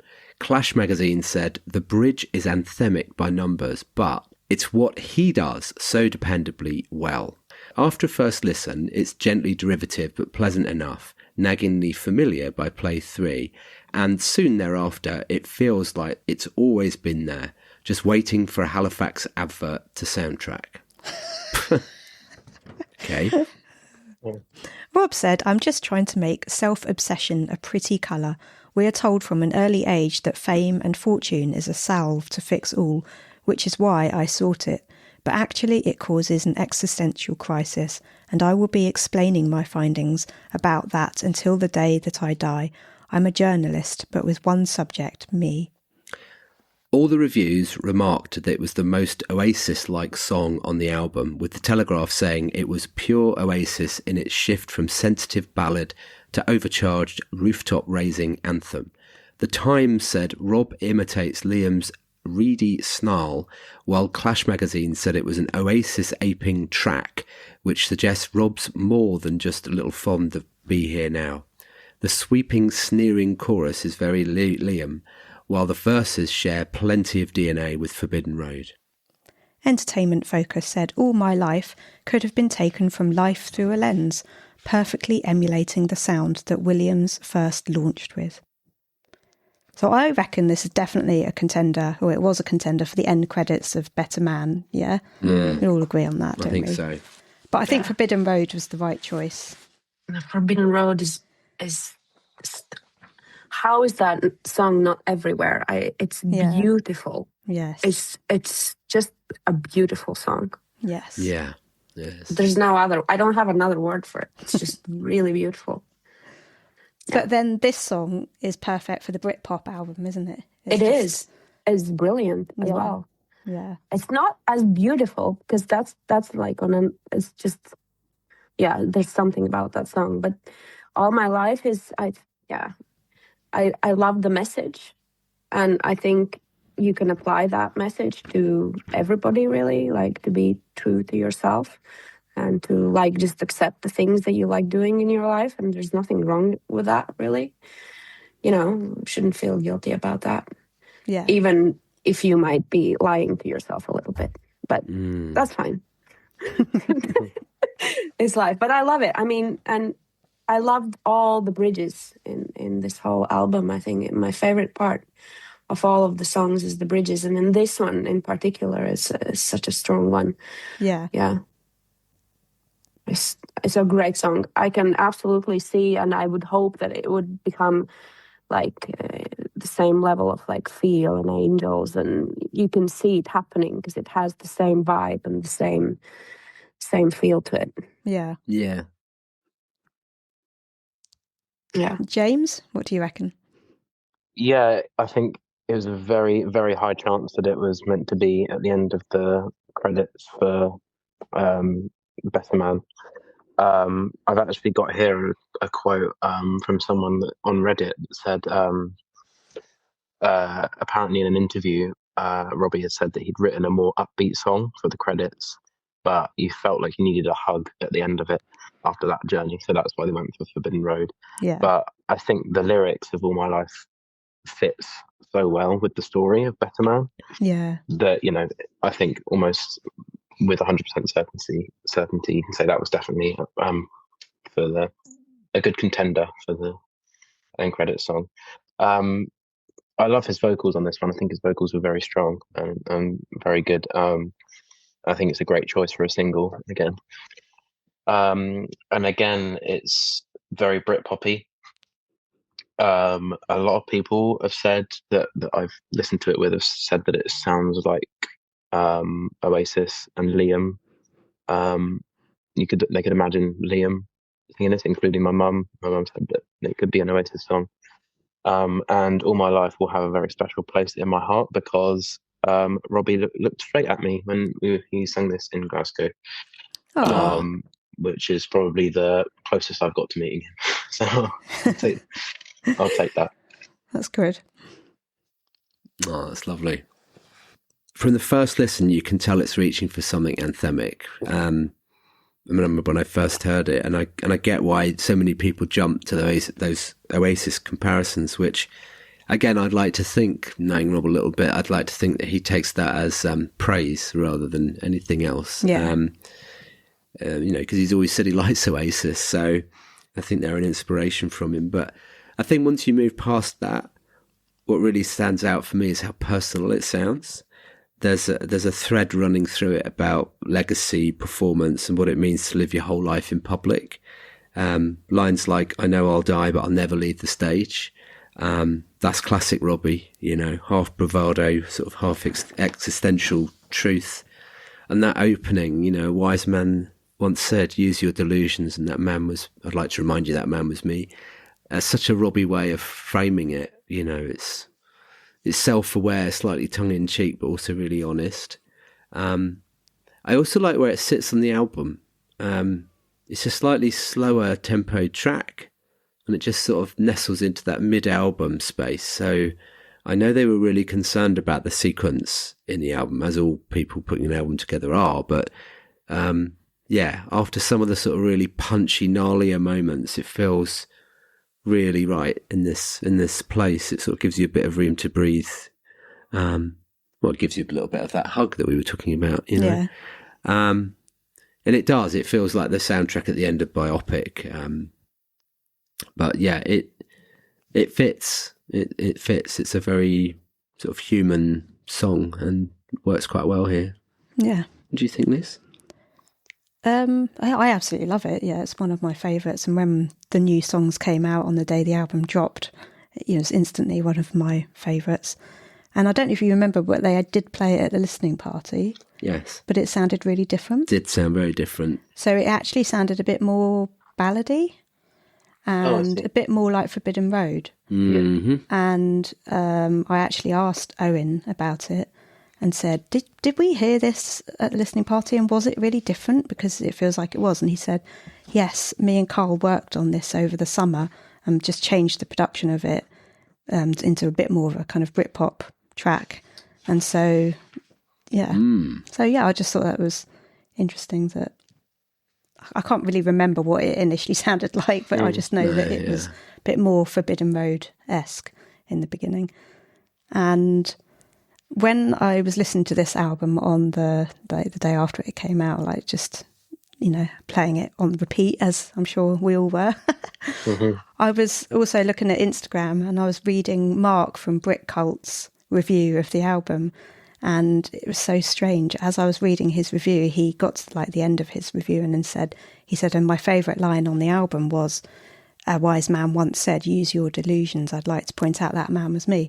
And it was so freaky that I was listening to literally that line on the album as I read Mark's review. I was like, what the hell is going on? There's something weird in the universe happening. But yeah, I think it does sound very like Liam. And my favourite line on the song is, the only thing I'd miss is misbehaviour. Yeah, it's a good one. Really good lyric. Yeah, I really like that. I've been chasing visions at the edge of my mind. I like that line. Yes, that's a good It's one. a really good one. Yeah. It's just the whole song, isn't it? It's just amazing lyrics. Yeah. And of course, we got a video. Yes. Yes, we did. And the video was directed once more by Charlie Lightning, and it shows footage from the Dingwalls gig, as well as the upcoming documentary Robbie Williams Through a New Lens. One newspaper suggested the documentary would be out towards the end of the year, and obviously we've talked about it a few times already, but that is exciting to know we've got more Robbie content coming. Yes. Yeah. So James, what do you reckon on the All My Life video? Yeah, it was nice to see some footage from Dingwalls. I think when you first found out that you can have phones and that it was being filmed, I know it's still a bit up in the air about how exactly that will come to fruition. If it's going to be a full performance or if we're going to see parts of it in the documentary. But also I wasn't there, but I think it would be quite nice for the fans to have that, like for you guys that were there to have that sort of moment, not for it not to be shared with everyone. A bit like the Under the Radar. But yeah, it was good to see that, and also it's got some other things like backstage at the Graham Norton show. I noticed. Yeah. Actually, it was the pretty face that they were singing in the background. Yeah. You can tell from what I did singing. Also, yeah, again we get the plaques being put up, and there's quite a few. It's not just the plaques; it's the little funny signs. Yeah. I can't remember all of them, but one of them mentions KFC. So that was quite funny to see. And also a little Easter egg. One of my favourite things actually at the moment is seeing the band T-shirts. And there was an Oasis one, but it was a One Direction album that he's wearing at one point. I didn't notice that. Oh, yeah. I'll go and watch that again. Yeah, you have to watch it again, spot these Easter eggs. But yeah, I'm loving these T-shirts. I might have to look at making some. Yeah, I don't know whether he'll be able to sell them because they're probably all copyrighted because they're album covers. Yeah, aren't they? I don't think so. Another one of my favourites. I think he was wearing in one of the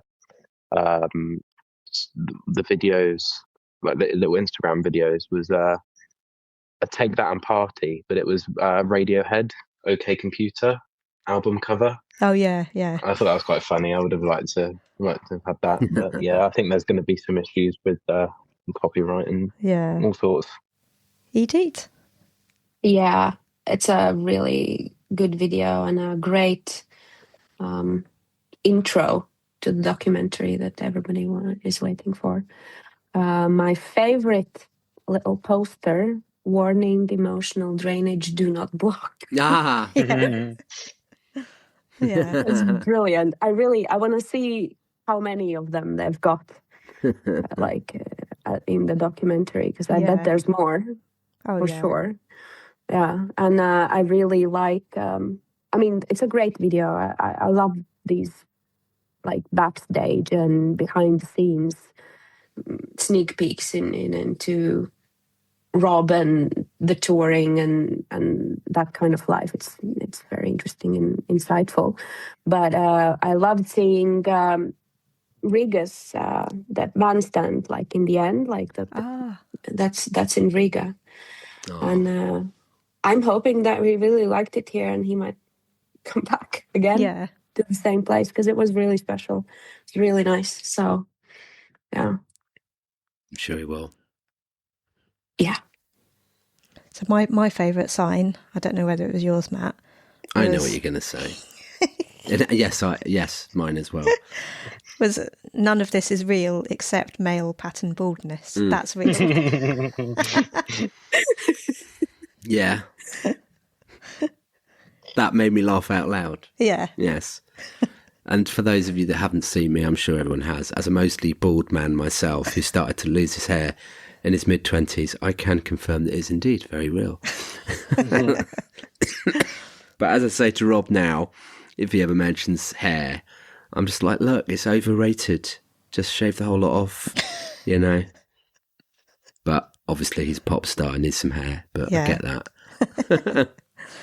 And what I also really liked about this video is if you pause it at the 45-second mark and freeze it at just the right moment, then you can see me in the Dingwalls crowd. Yes! Right at the edge of the screen.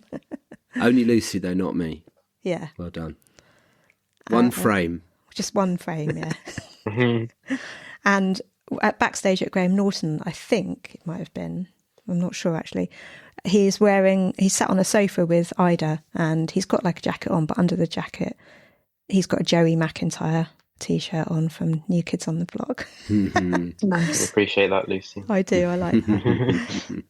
But yeah, it's a great video and I love all the little posters and him visiting all his old haunts, and I can't wait to see the documentary when it comes out. Yes. Don't you find that it's actually a theme of the videos, starting from Rocket and then now finishing off with All My Life, is a lot of the audience. Like there's a lot of this relationship between Rob and his audience, and in the songs as well. That's a theme, like this back and forth, and what we get out of it and what he gets out of it. Yeah. It's really nice. It's like a good nod to the relationship, kind of. Oh, absolutely, yeah. Yeah, I mean, I love this video. It's more than just a promo for the single. It's a teaser for the documentary. It's a snapshot into his life. There's something super powerful about mixing that Dingwalls footage with the reflective documentary style scenes. Because at the Dingwalls gig, he was so happy, wasn't he? I mean, my goodness, he was just oozing joy on the stage. You could see he was loving it. So, you know, that brings back memories when I see that footage. And I love, the comedy signs. Oh my God. I mean, those signs are just absolutely brilliant. That he gets and sticks up through the video. There's something about that mix of existential reflection and proper silliness. I love it. And the none of this is real sign is definitely my favourite. And then even when he's talking about never leaving the stage, it never gets too heavy. I think there's always that wink, that humour, that ability to poke fun at himself, as he does so very well. And if this is the tone of the documentary to come, then I think we're in for something very honest, very reflective, and very Robbie. And it's not that I disliked the Netflix documentary. I didn't, it was done in a particular way, in a particular style. It told a part of the story. But yeah, no, I hope this one's a little bit more like Rob. Yeah. Yeah. Let's see. I have a promo idea. You should sell sticker packs with all those, Oh, yeah. Or it could come with the albums, like just a sticker pack with all of the plaques. Yeah, that would be You can cool. stick them on your wallet or your notebook or whatever. Ooh, Yeah. what a good idea. I would get those. Yeah. Yeah. Absolutely. Yeah, definitely. Fridge magnets. Yeah. Yeah, they're missing a trick there, aren't they? Yeah. Oh, we'll have to let them know that. We'll credit you with that idea. So we've come to the end of the songs that we're going to cover in this episode. Yeah. Yeah. Wow. But I think before we end, we should ask you both what your favourite song is on the whole of Britpop, not just the songs that we've covered. So, Edite, do you want to go first? Yeah. Oh, God. That's As too I hard, said- isn't it? Can we Come pick on. the same one, or do we have to pick different ones? You can As I said, pick the same if you want. Pick the As same I if said you in the want. Obviously, it'll beginning. go on the playlist, but, it doesn't matter if you okay. pick the same one. It doesn't matter. so I said in the beginning, like my favorite songs, Eternity, Blasphemy, all of Britpop. Yeah. So this is not going to be easy. But I think, man, it has to be Selfish Disco. Right. Yes. Like, because hearing it live, I mean, I'm just so grateful I got a ticket to that gig, because hearing the whole album live and that song on top, I wish they like all the 5 songs that are on top would be the whole album, because they're so good. Yeah. But yeah, Selfish Disco. I dance to that one in the kitchen, like every time it comes on. Now I'm just like, yeah. Good choice. James. Yeah, I definitely Human. It's my favourite. Yeah, I think we made it pretty clear, but yeah, I just love Human. I remember hearing it for the first time, and also the piano room performance of it. I think was just amazing. I loved it so much. I wish he would release that as a little extra. It'd be so great. Yeah. Like as a download. Yeah, that would be cool. Yeah, I have to say though, James, that Human is very close to my top 3. I loved it, and the piano room version, so beautiful. Yeah, and something beautiful in that session also. Just yeah. Yes. Good choices. Love it. Yeah. So I think we'll reveal ours in the part 3. we will. yeah. We'll have a bit more time to think about it. I think I know what mine is. I think I do know. Do you know what yours is? No. Oh, okay. It's like sort of having to choose between your children. It's like, you should never do it, really. But you have to. To be honest, like from all of the albums, this is the only one where, as I said, I made a list, right? Yeah. On some harder than others, I can't do like the top 3. I can't do it on this one. It's too many. Yeah, because they're all It's so good. really hard. It is. Yeah. There's no skips on this album, I don't think. No. No skips. They're all great. Yeah, absolutely. I think I agree with you both completely. I mean, it's just a masterpiece. And it's so lovely that he's so in recognition of that and enjoying it and taking it in and believing it, because that's not always where Robbie is when he releases music. And, he confirmed to us that is the place he is now in. And so that's just brilliant. I mean, how fulfilling, given where he is in his life and everything now, to just smash it out of the park with this album. I mean, just, yeah. It's almost like a dream talking about it, because it has come so full circle, hasn't it? And, and the fact that it's 90s and, it's just, well, yeah. Well, a huge thank you to you, James and Edite, for coming on and telling us your stories.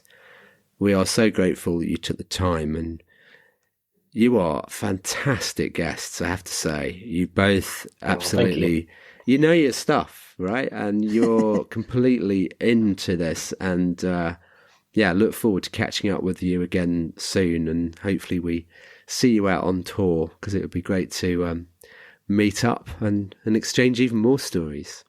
Yeah, definitely. It's been awesome, in particular, because in my Rob's journey, like listening to your podcast has been like a very immersive and informative and fantastic journey. So, yeah, absolutely. Thank you. I just want to thank you guys for the podcast and everything that you do for us, so that, you know, even keeping up to date with us on the socials. But like last year, I'd say the podcast got me through that first year of uni, because it was a very rushed experience for me, and it was good to sort of like turn off from all the stresses of being in a new city, being surrounded by completely new people, and it was amazing. So thank you guys.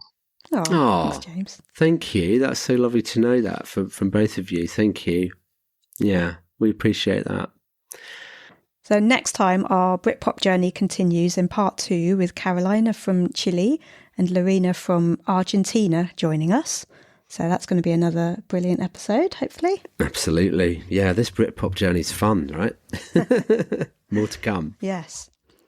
So thank you, guys. Really appreciate you joining us, and we hope to see you both on tour somewhere. Yeah, thank you. Absolutely. Thank you. Cheers. Thank you. Bye. Bye. Bye. Robbie Williams Rewind.